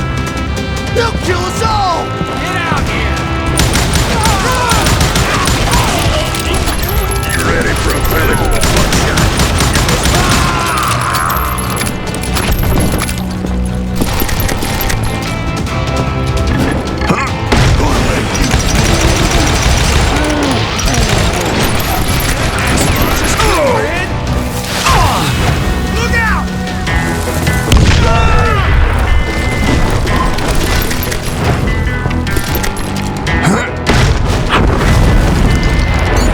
Guess is those dime novels didn't portray this as it happened, did they? Only a few stragglers were left. I had to cut them down pronto if I was going to stay on old Bob's trail.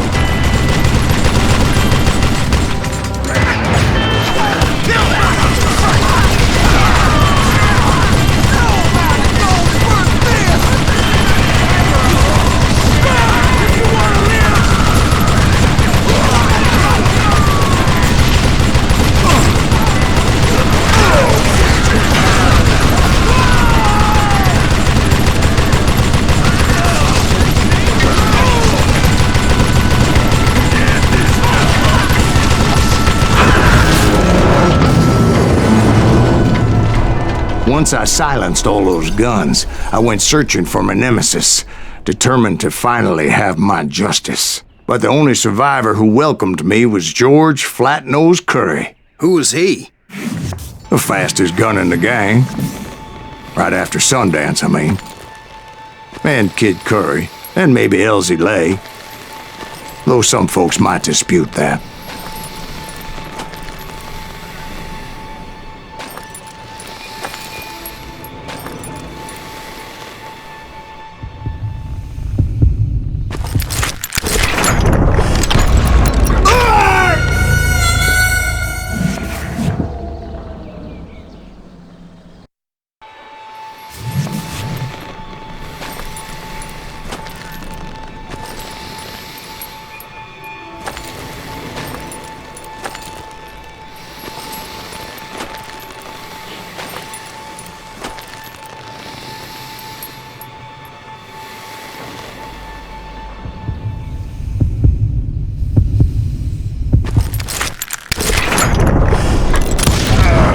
On that very same day, Butch Cassidy and the Sundance Kid decided to leave the Wild Bunch behind and decamped for South America.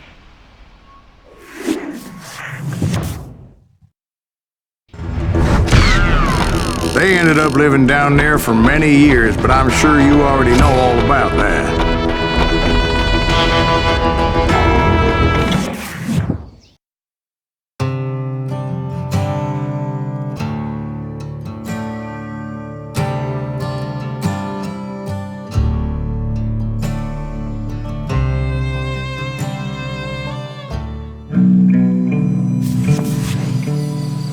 I tried to find Bob Bryant, but it was as if he'd disappeared. Sometime later, I heard the Wild Bunch was back together. Kid Curry escaped from jail, and now he was running the whole shebang. So I took to their trail, as I was still in pursuit of my brother's killer and hoped that he was back with him. That Kid Curry's kinda crazy, ain't he? Don't let him hear you saying that. Anyways, I tracked those boys to a camp right outside Parachute, Colorado.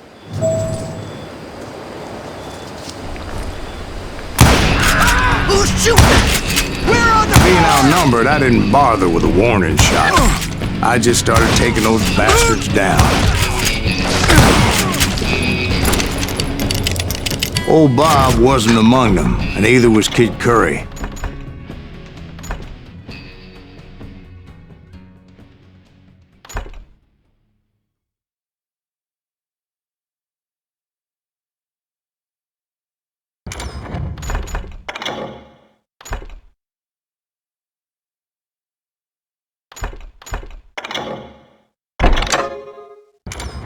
I could sense them close by, however, plotting something nasty.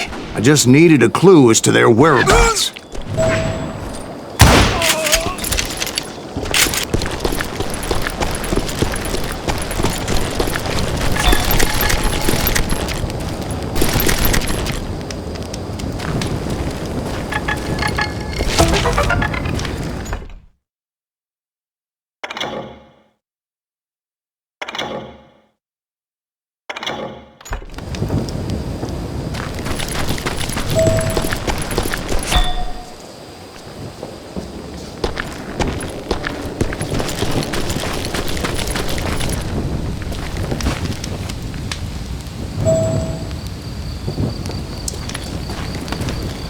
Found one.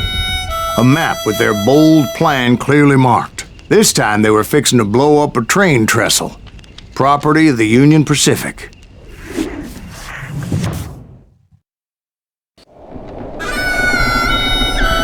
The plan clearly indicated how they were fixing to undermine several of the weakest wooden supports.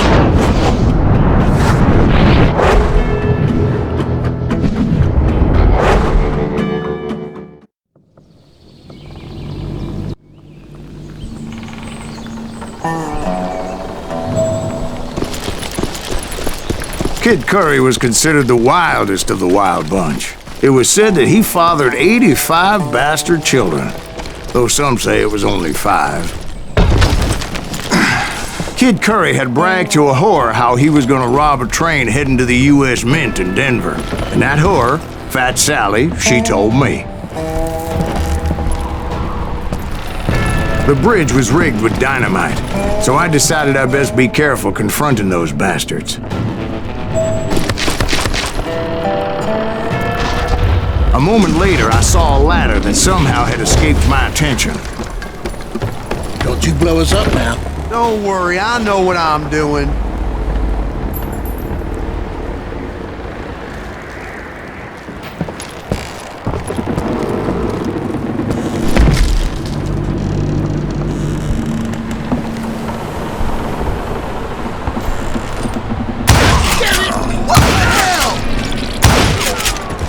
The Wild Bunch did not take kindly to my presence and attempted to blow my head off.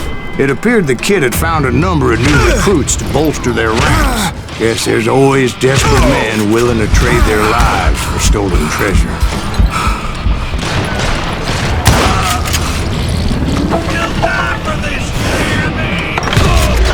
What happened next? Well, having removed the first bundle of dynamite, I decided I might as well remove the other one. Once that was done, I figured I'd find my way from there.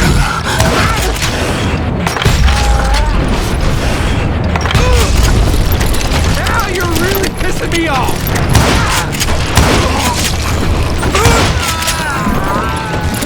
This son of a bitch is pissing me off!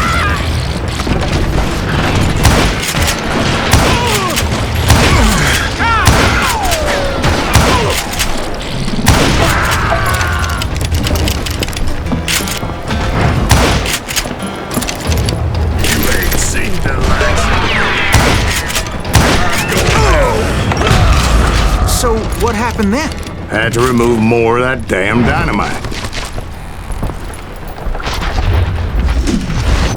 It must have been terrifying trying to make your way across. I was sweating it a bit, but then I noticed a footbridge tied up on high, so I shot the rope. Of course, I had to tread carefully. Otherwise, I could, well, die.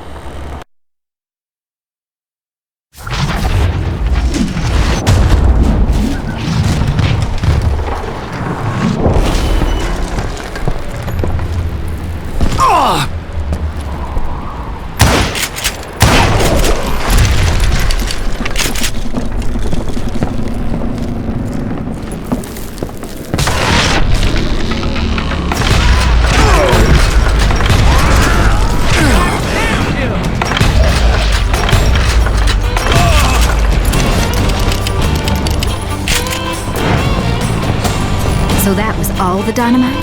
Funny you should mention that, darling. As actually, there was a fourth charge impeding my progress. Once I removed it, my path was pretty clear.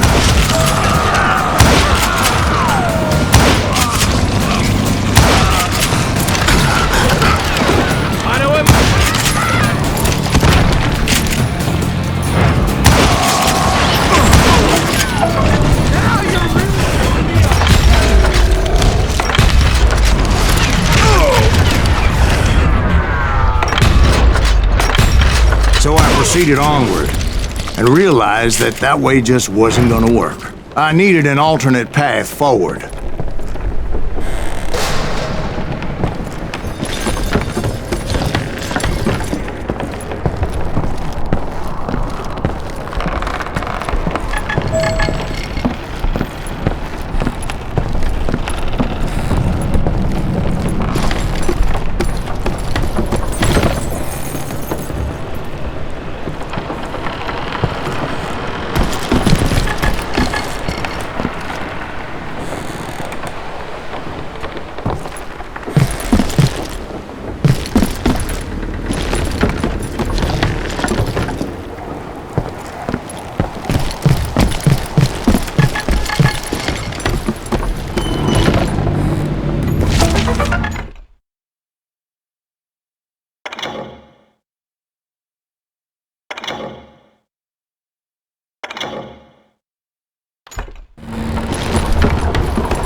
Luckily, I found a cave, and as I made my way back to the bridge, I saw something that concerned me. It was a long burning fuse, and it was moving fast as hell. I had to catch it.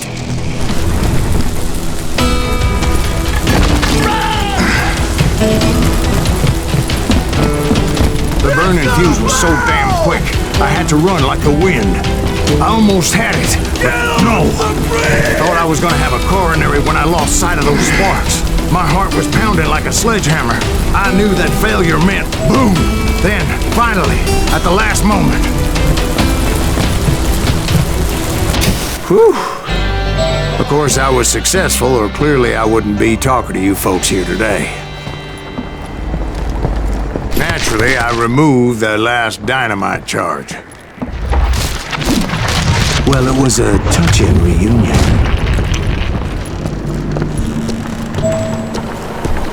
But by this time, I was thoroughly exhausted and dragging my ass, as I was not a young man anymore.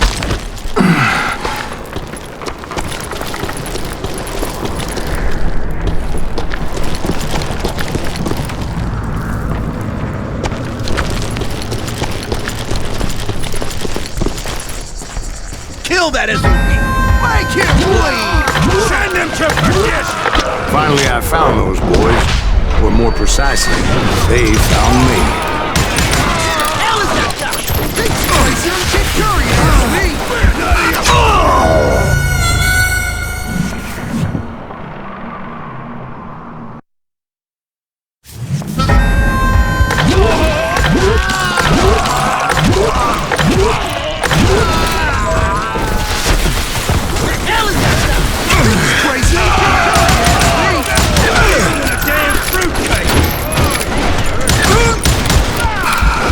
Just when I thought things couldn't get worse, Kid Curry opened up on me with a goddamn Gatling gun.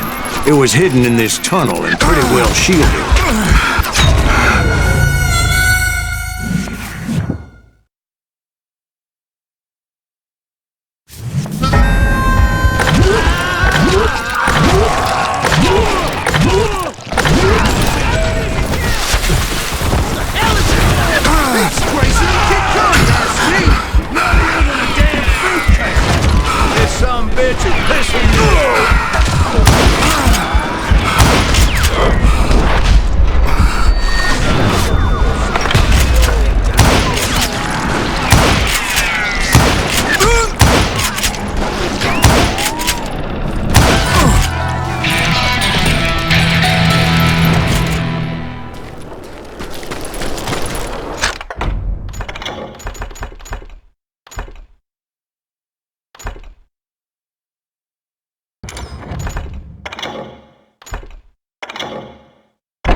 Located some dynamite. I still, however, had my work cut out for me.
Kid Curry himself. He had decided to stop pussyfooting around and deal with me personally.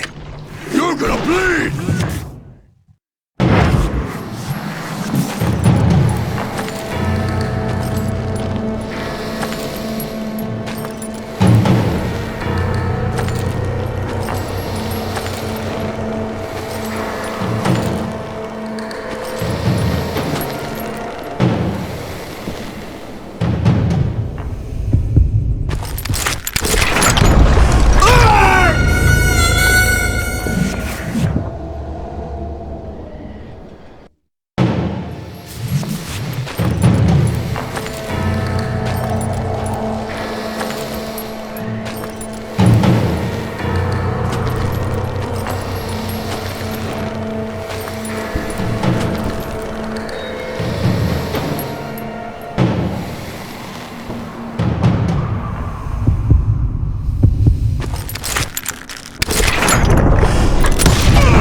fast as he was. I was just a bit faster. And as he lay wounded, I demanded to know the whereabouts of Roscoe Bob Bryant. He shouted at me, "Is that what this is about? Bob went with Butch and Sundance to South America. You ain't never finding him."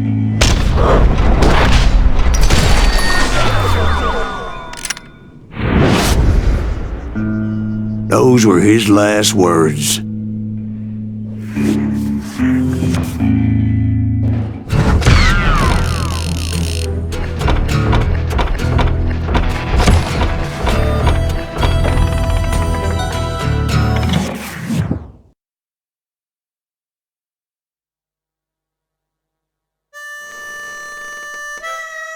So, Bob Bryant got away? I knew I'd never find him in South America. What about the other killer? Yeah, you kinda glossed over that one. Well, I found Jim not long after my showdown with Ringo. At the time, he was riding with the James Younger gang. Did I neglect to mention that?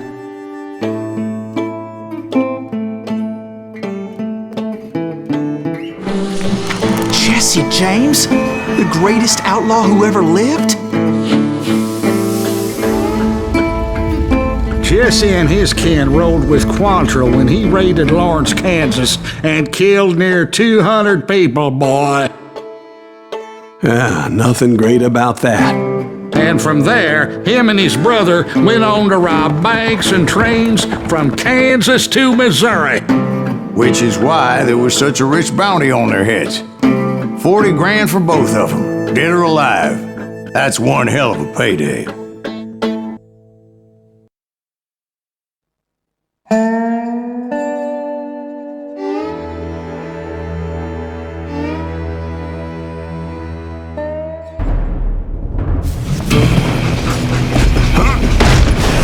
I confronted them as they were robbing a train. Bullets were flying at me from every which way. But I knew I'd have to fight my way forward if I was gonna find this Jim.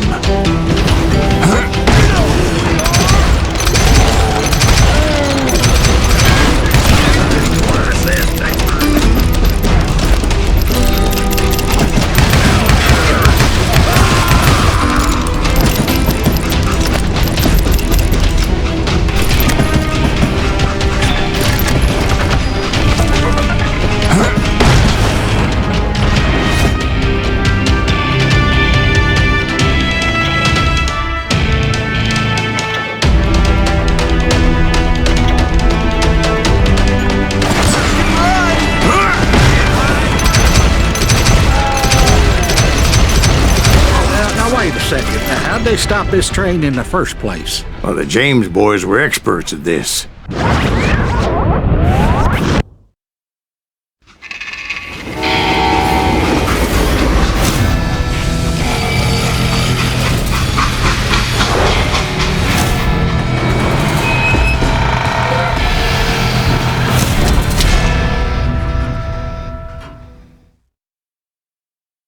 They hopped a freight train, having heard there was a big payroll in the express safe. So, I hopped the same train.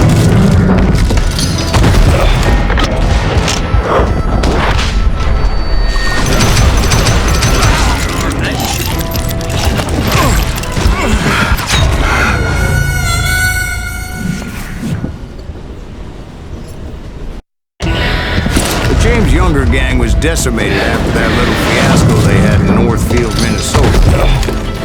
So Jesse needed more men and took on the killer I was after, along with a host of others. I was hoping to find my man and put a bullet in his head.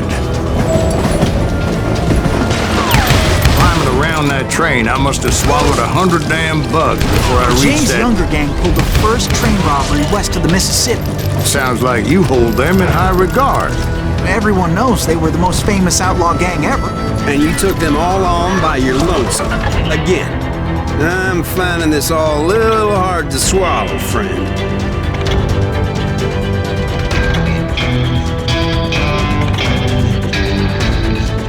Well, maybe you need to wash it down with some whiskey. By the way, did I mention that that train was flying down those tracks like a bat out of hell?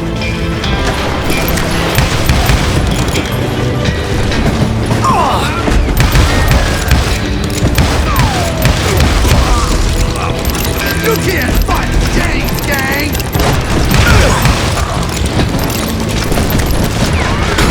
Ride forever!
The gentleman's facilities.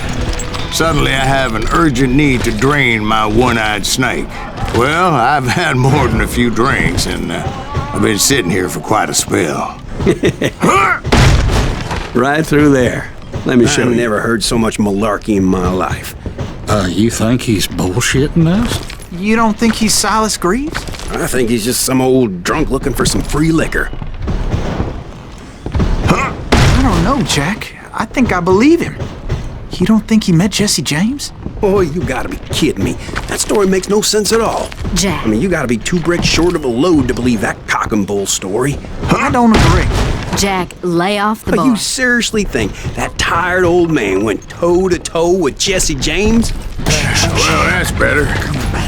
Did I mention that this Jim was married to the infamous Belle Starr? Of course, I didn't learn that until later. Anyway, I made my way forward the best I could. Around the sides, over the roof. At some point, some bitch saw me and shouted out, "It's the damn Pinkertons!" It's the damn Pinkertons! Now, I never worked for that limey cocksucker, but I guess they assumed I was one of his assassins. Those evil bastards firebombed Jesse's mother's house and killed his stepbrother. It was a rickety ride and quite precarious.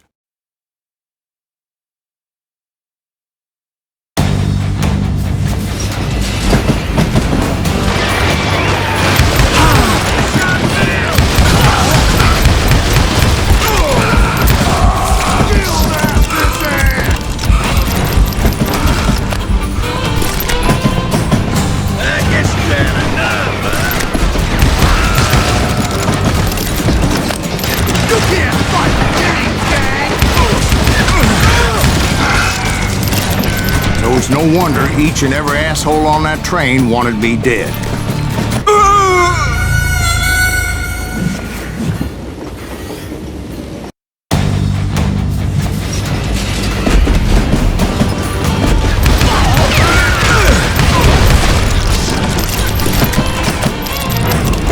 Is that Silas Greaves?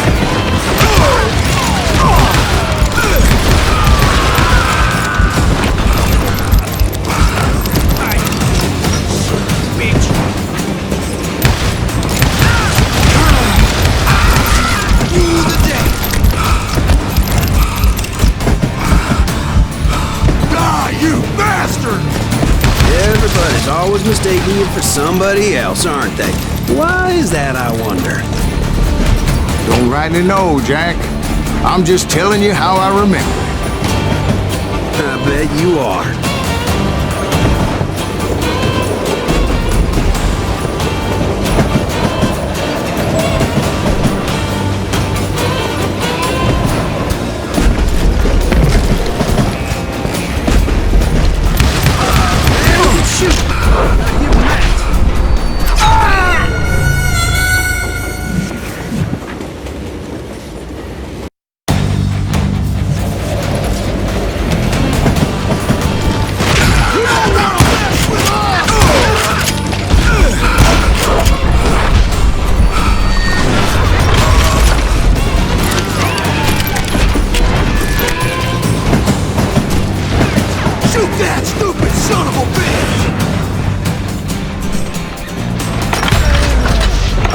across a flat car piled high with logs and had to come up with a creative way to make my way forward.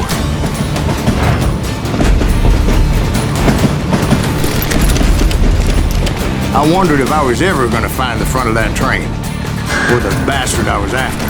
Right about then, I was attacked by some asshole on a Gatling gun. Yeah, seems like you run into a lot of them. Asshole? Gatling guns. Yes, I did. Now, I don't remember how I took it out. It was either a bullet or dynamite. Where would you find dynamite? Does it really matter, Jack? You're messing with the flow of the story here.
I was looking for Jim and shooting any son of a bitch stupid enough to get in my way.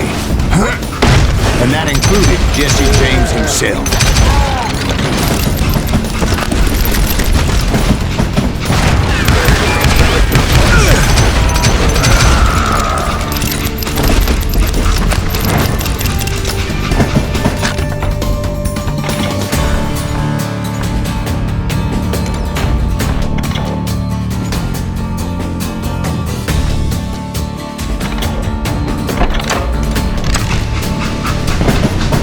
There sure were a lot of men determined to die that day.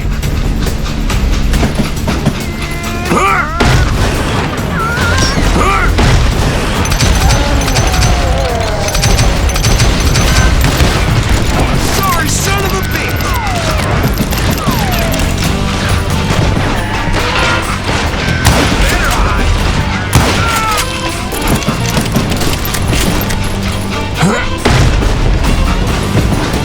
It was then that Jesse detached the express car from the rest of the damn train. I could see Jesse waiting for me, fixing to kill me so he could get away with all that money.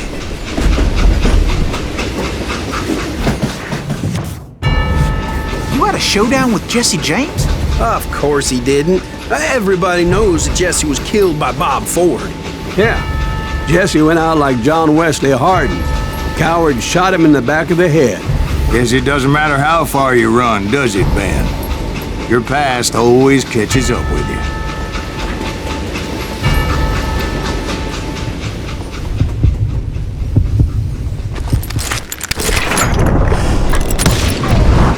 Yeah, I didn't kill Jesse James. Just wounded him bad enough to convince him to hang up his guns. What about that Jim fella?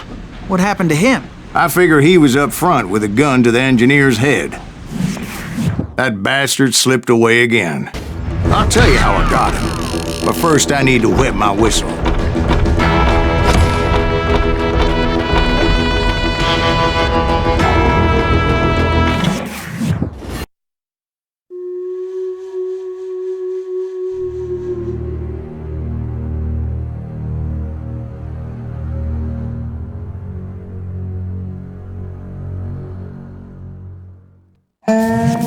After my showdown with Jesse, I continued to track his brother, Frank, and that sumbitch Jim.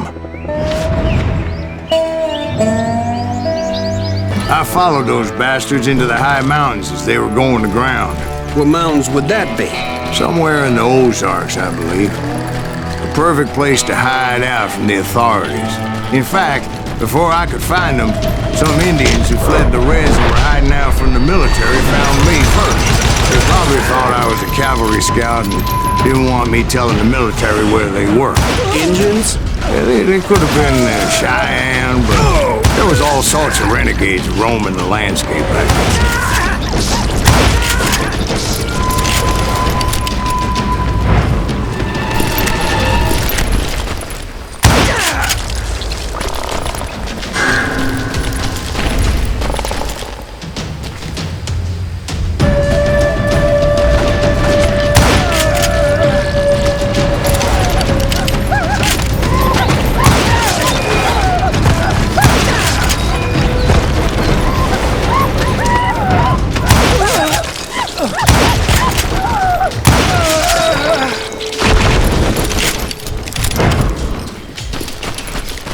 Hey, how about another whiskey, Ben?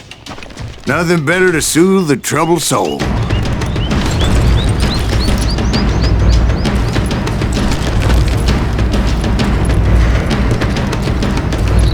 Now, where was I? Indians, right. I had more than my share of run-ins with the Red Man. Like that time, did I tell you about Grey Wolf? Yes, sir. You did. Ah, of course I did. In fact, I can still remember that old medicine man's words to me. Jesus Christ, we're back to that again. You carry great darkness in your heart. It will claim your soul. You will come to this place again and kill many more men.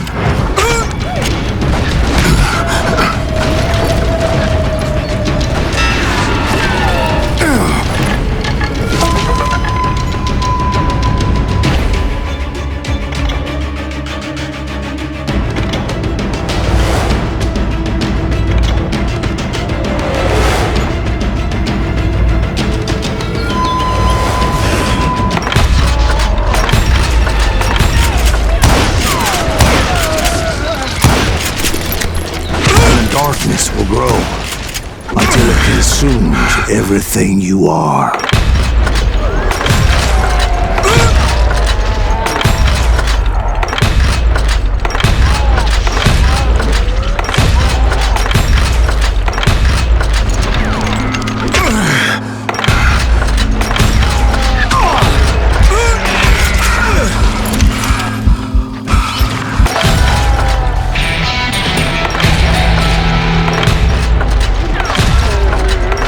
Did you ever find it?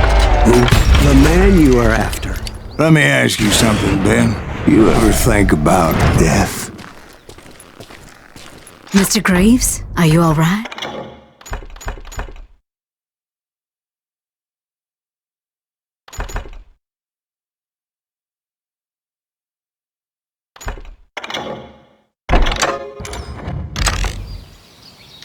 Ooh, death.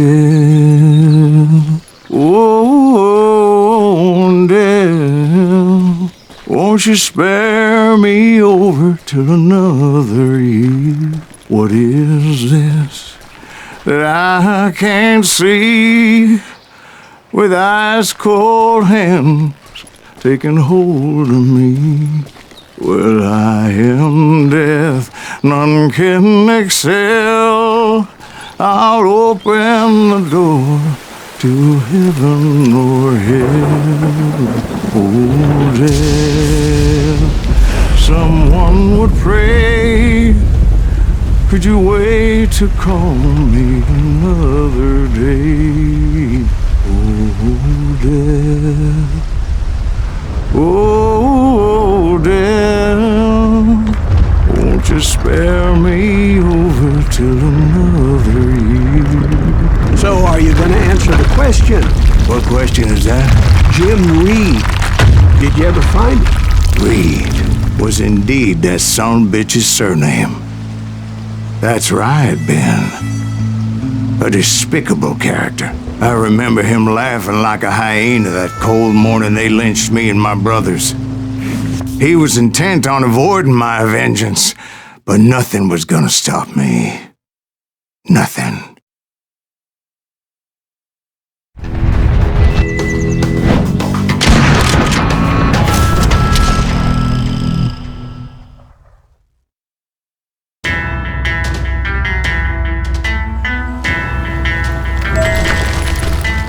I finally did track those outlaws down. They had long rifles with scopes and were well positioned to pick off any poor soul who came anywhere close.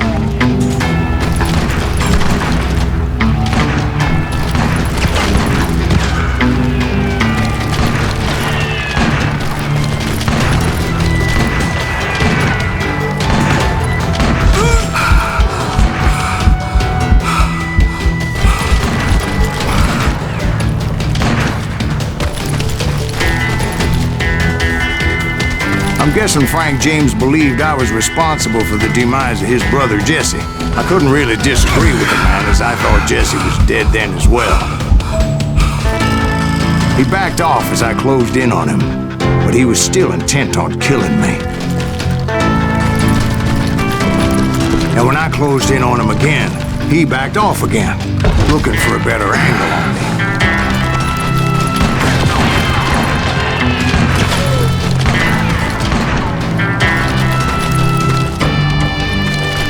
Hell, I can't fault Frank for wanting his revenge, as I was there for the same damn reason myself.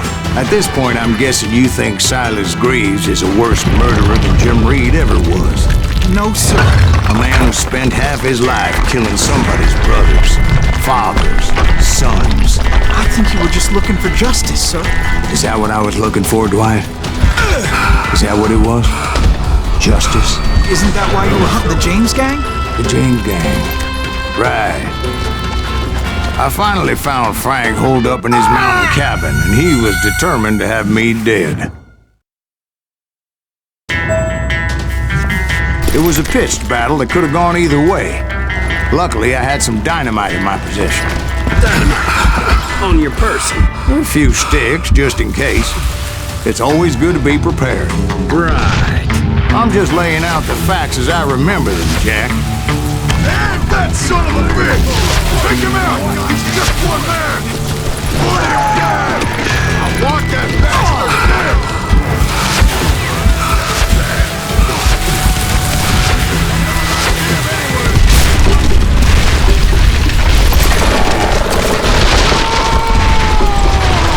That old shack? Well, it went tumbling right off that cliff. With Frank James still in it? Yes, sir. But Frank James is still alive, living in Missouri, showing folks around the family farm for 25 cents a tour. I didn't say he died in the fall, now did I?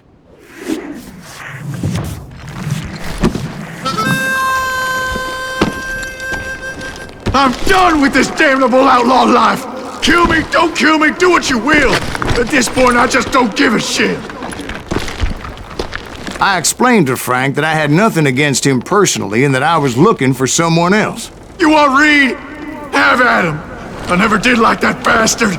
I am done here! We parted in peace as Frank pointed out the path to my prey before making his way back down the hill.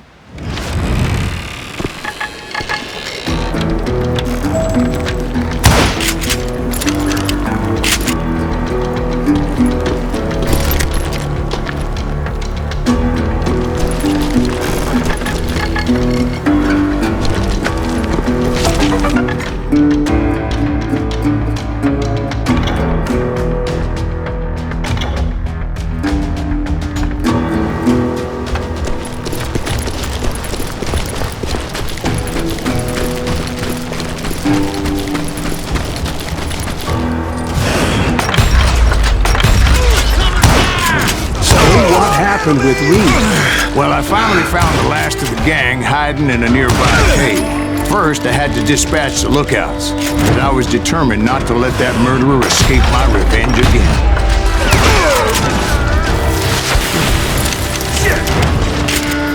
But rather than wander in willy-nilly, I decided it would be better to smoke that sumbitch out. "Hey, Reed!" I shouted. "No wonder you're so ornery.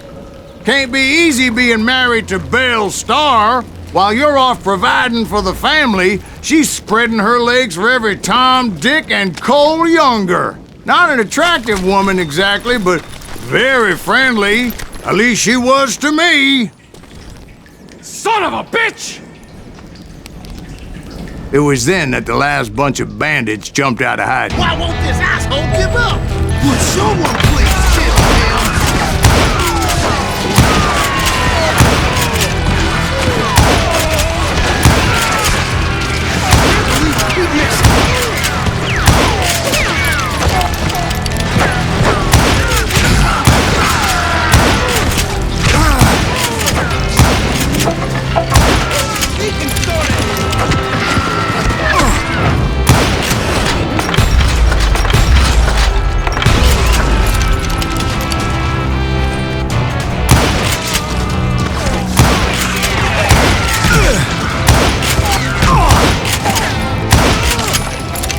Eventually, it was just me and Reed.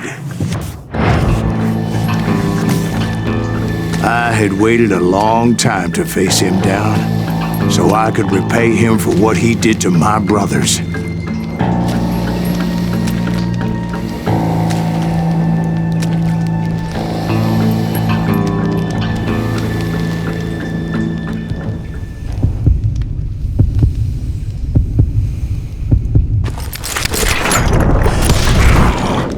And repay him I did.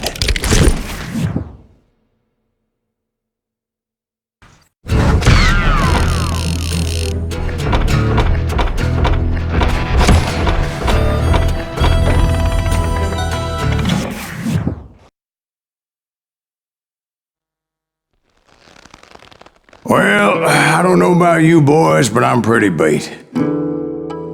Well, it's too damn bad you never found that Bob character. Seems a shame you never had to pay. Well, funny thing about that, I did have one more chance at him.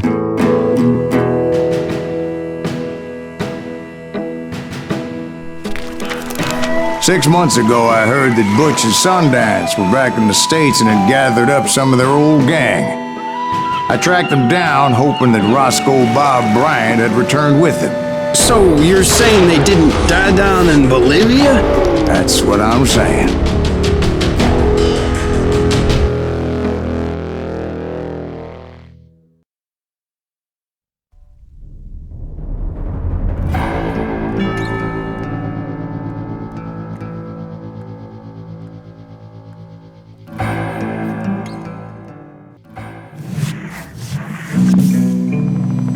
"40 years I had waited to get my hands on the last of my brother's killers. Not even an army of demons could have stopped me now.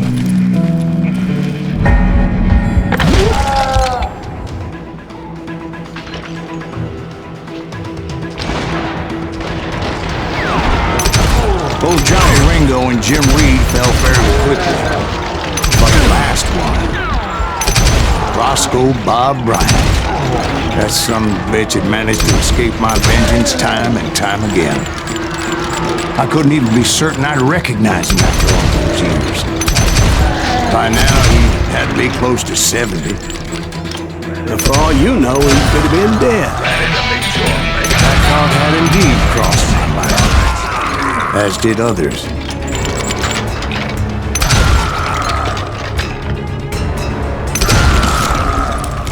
For instance, did my thirst for vengeance turn me into something worse than the man I was after?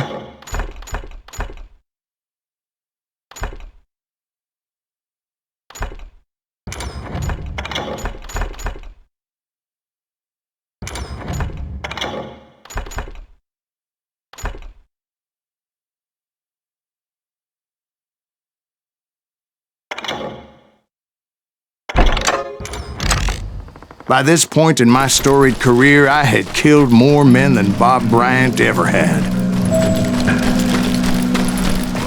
I was furious as hell at that bastard for making me who I am. A man with no family, no friends. Nothing could stop me from taking his life. I'd been after that killer forever. From the time I rode with Billy the Kid. But that chapter of my story you already know. Chapter of that fairy tale, you mean? Suddenly it was 1910. There I was, an old man roaming a ghost town dead almost 2 decades.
Just like me.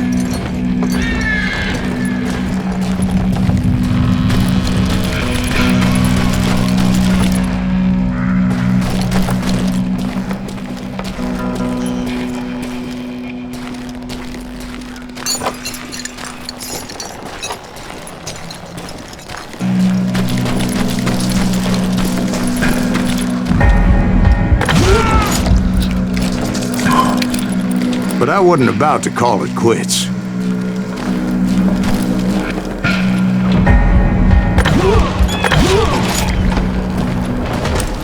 Even though the ghosts of my dead brothers were begging me to end what I started so long ago. Mr. Greaves, are you all right?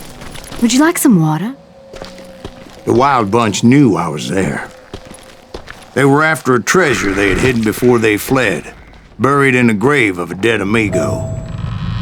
Some folks think the town is haunted, so they figured there wouldn't be many people poking around.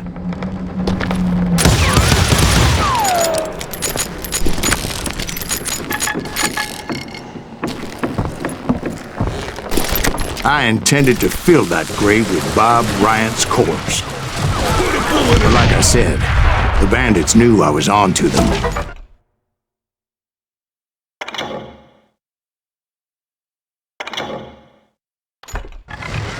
They lured me in and hit me with everything they had.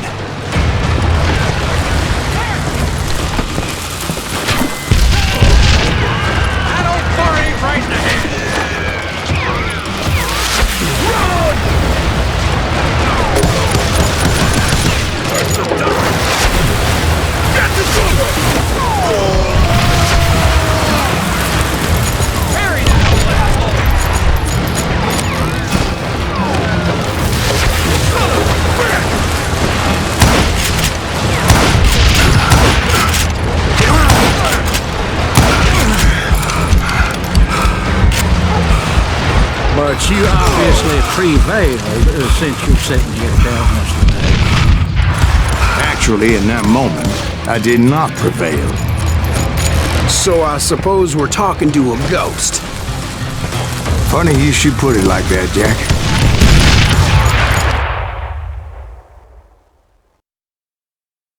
Because when I woke up... From the dead? There was silence all around me.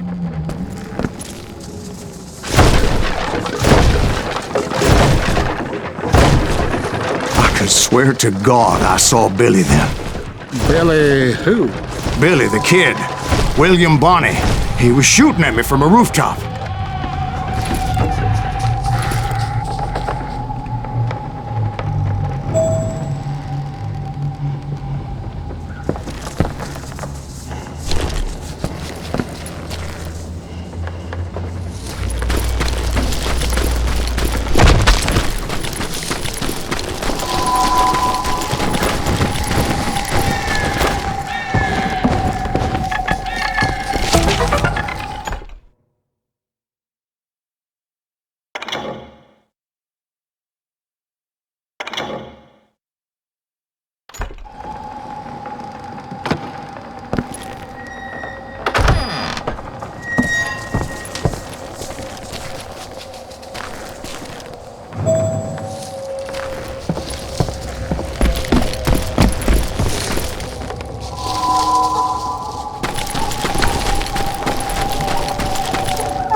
Even over there. So I am right. You are touched in the head. Mr. Greaves, perhaps we should switch you to coffee? You see that old Indian again, too? No, but I did see Billy's killer. Patrick Floyd Garrett. He came at me guns a-blazing. But I knew that old war horse had died 2 years before. I wondered if maybe I was dead too and confronting the ghosts of my past. Perhaps all my sins were coming back to haunt me and drag me down to perdition. I saw Henry Plummer throw dynamite at me.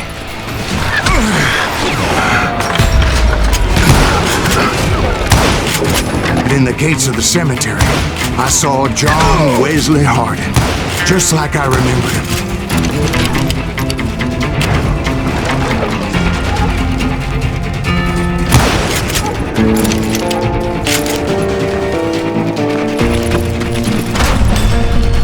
Robert Ollinger appeared with his terrible double-barrel shotgun. But no ghost army was stopping me. My father-in-law got hit with a fallen branch. He spent the rest of his life talking to dogs. Newman Hayes Clanton, William Brocious, John Peters Ringo, they all wanted me dead.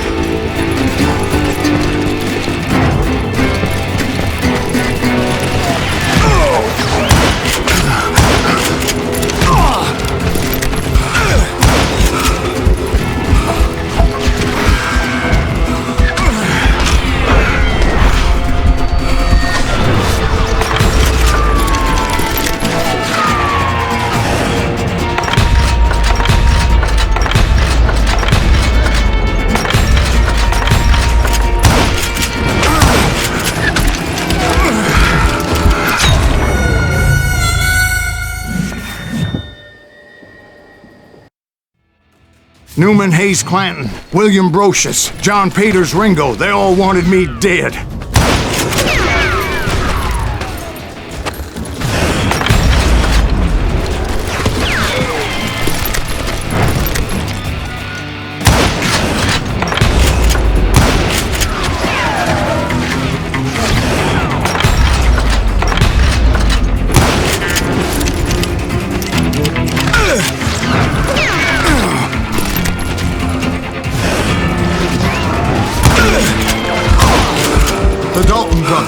Robert and Grattan, guardians of the Garden of the Dead.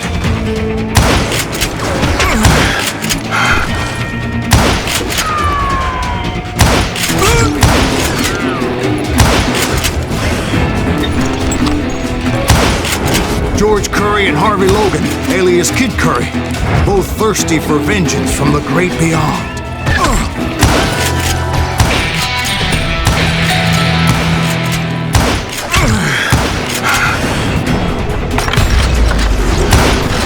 Jesse, Woodson, James, and Jim Reed. Each one deader than the next. I thought I would go crazy. Thought?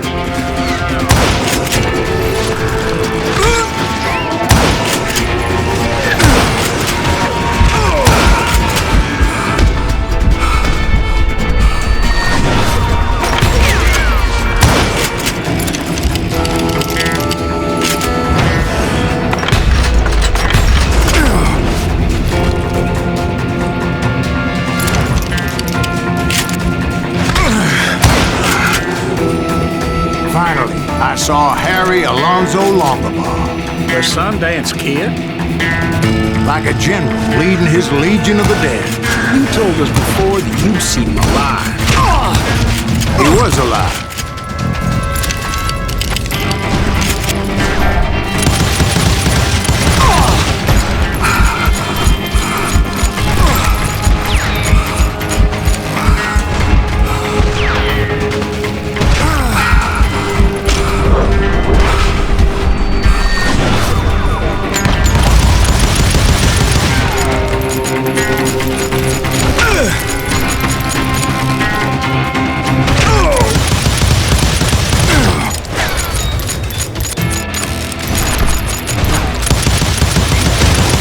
Then I heard a voice call to me from afar. It was Robert Leroy Parker, a.k.a. Butch Cassidy, coming at me from out of the fog. Thanks for taking care of that bastard.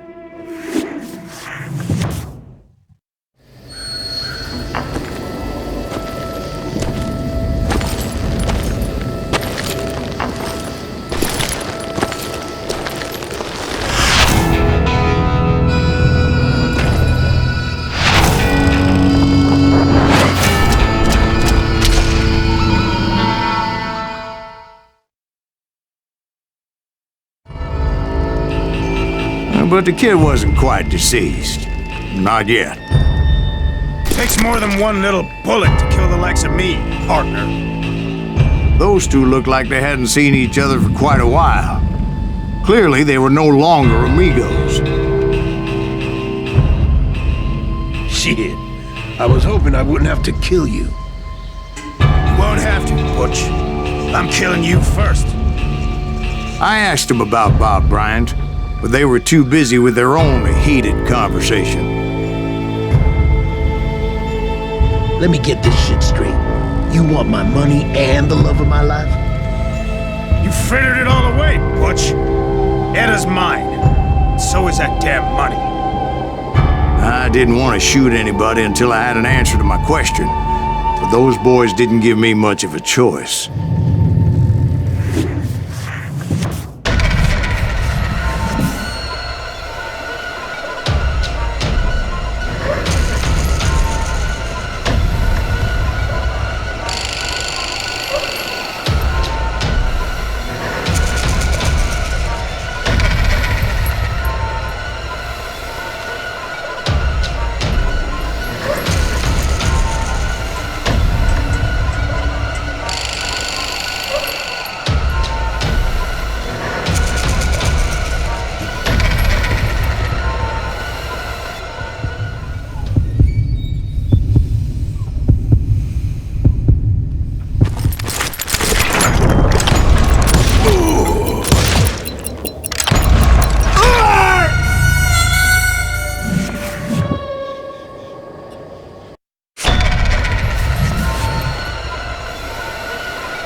Butch Cassidy and the Sundance Kid died there in that cemetery not 6 months ago.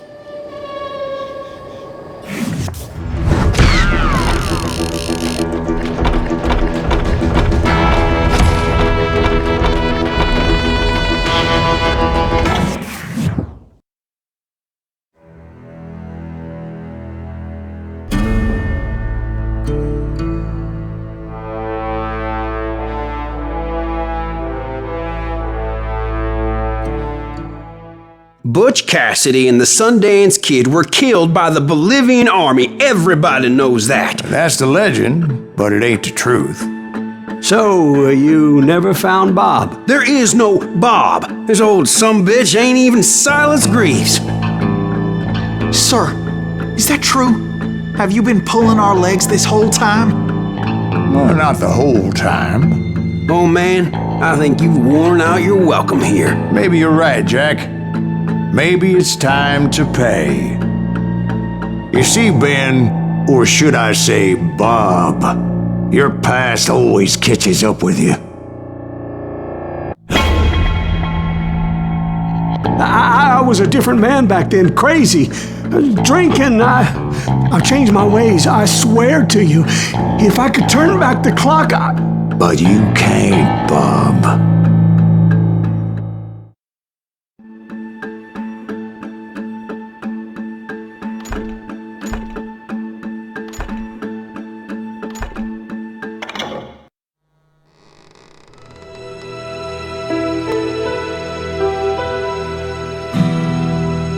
Why'd you toy with me like that? Telling those tales, knowing all along. Why not just lay your cards on the table? Here. I won't have it said that I left you with nothing. That's how you want it? So be it. Holy shit! Right, Molly, move against that wall. Go!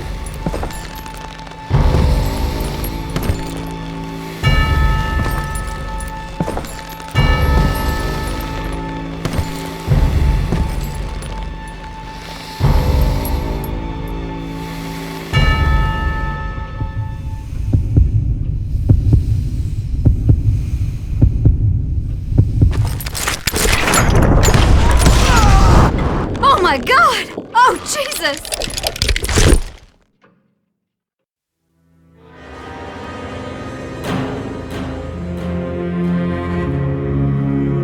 Did you know it was him all along? Cassidy told me Bob was in Abilene before he died. But I wasn't sure Ben was my man until he revealed how much he knew about Ringo and Reed. The coin, of course. Well, that was the last nail in that particular coffin. I better go get the sheriff. You okay, boy? You're looking mighty shook up. Dwight, maybe you best go home. Young Eisenhower here is leaving for West Point tomorrow. He shouldn't get caught up in something like this. I think I might head out myself at this juncture. Unless you want to stop me, Jack. No, sir, Mr. Greaves. So where you going now? Now that you had your revenge? Doesn't really matter, does it? As I've sold my soul for it, and will never again walk with those I have lost.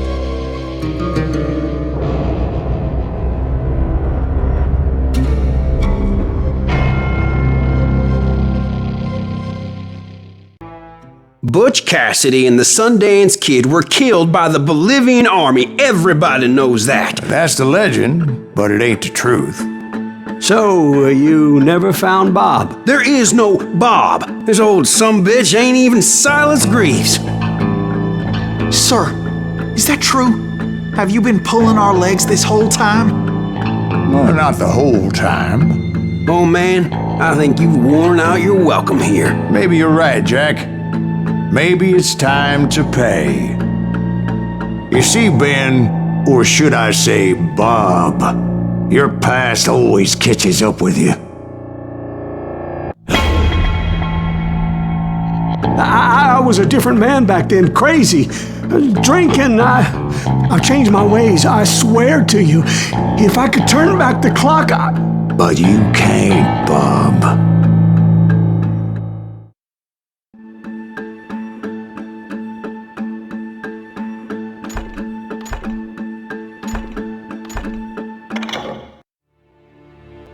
Why'd you toy with me like that? Telling those tales, knowing all along. Why not just lay your cards on the table? Wanted to suss you out, Bob. See what kind of man you turned out to be. Maybe prod you into drawing on me.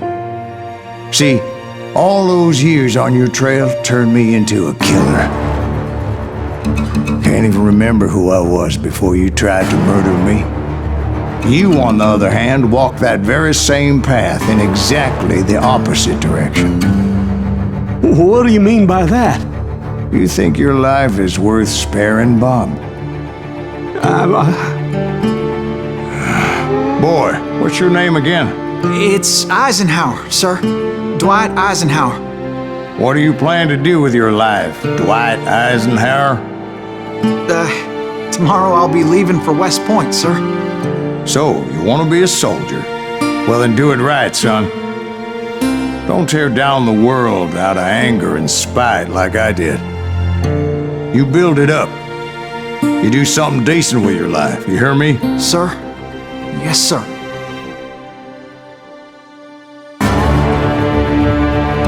I won't have it said I left you with nothing, Bob.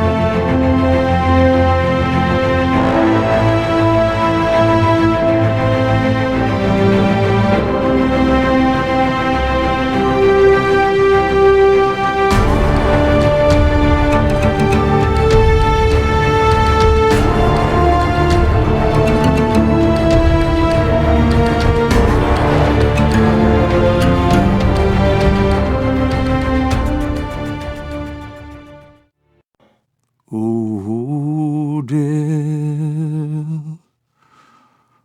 Oh, dear. Won't you spare me over till another year?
There are men who fear legends, but a man legends fear. He's a four-hosted reaper, crying bullets for tears. When a drought comes in justice, bullets make good rain.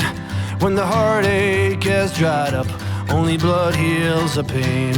There's a time for grieving and a time to just pray. There's a time for forgiving, but it's not for today. You can hide sins from the gavel, you can drown them in rum. When Silas Greaves finds you, there's nowhere to run. And time goes too slowly for the gunslinger's eye. Till he's buried his promise, there's no time to cry. There's a time for grieving and a time to just pray. There's a time for forgiving, but it's not for today. There's a time for grieving and a time to just pray. When Silas Greaves finds you, it's a time you must pay. That's a time you must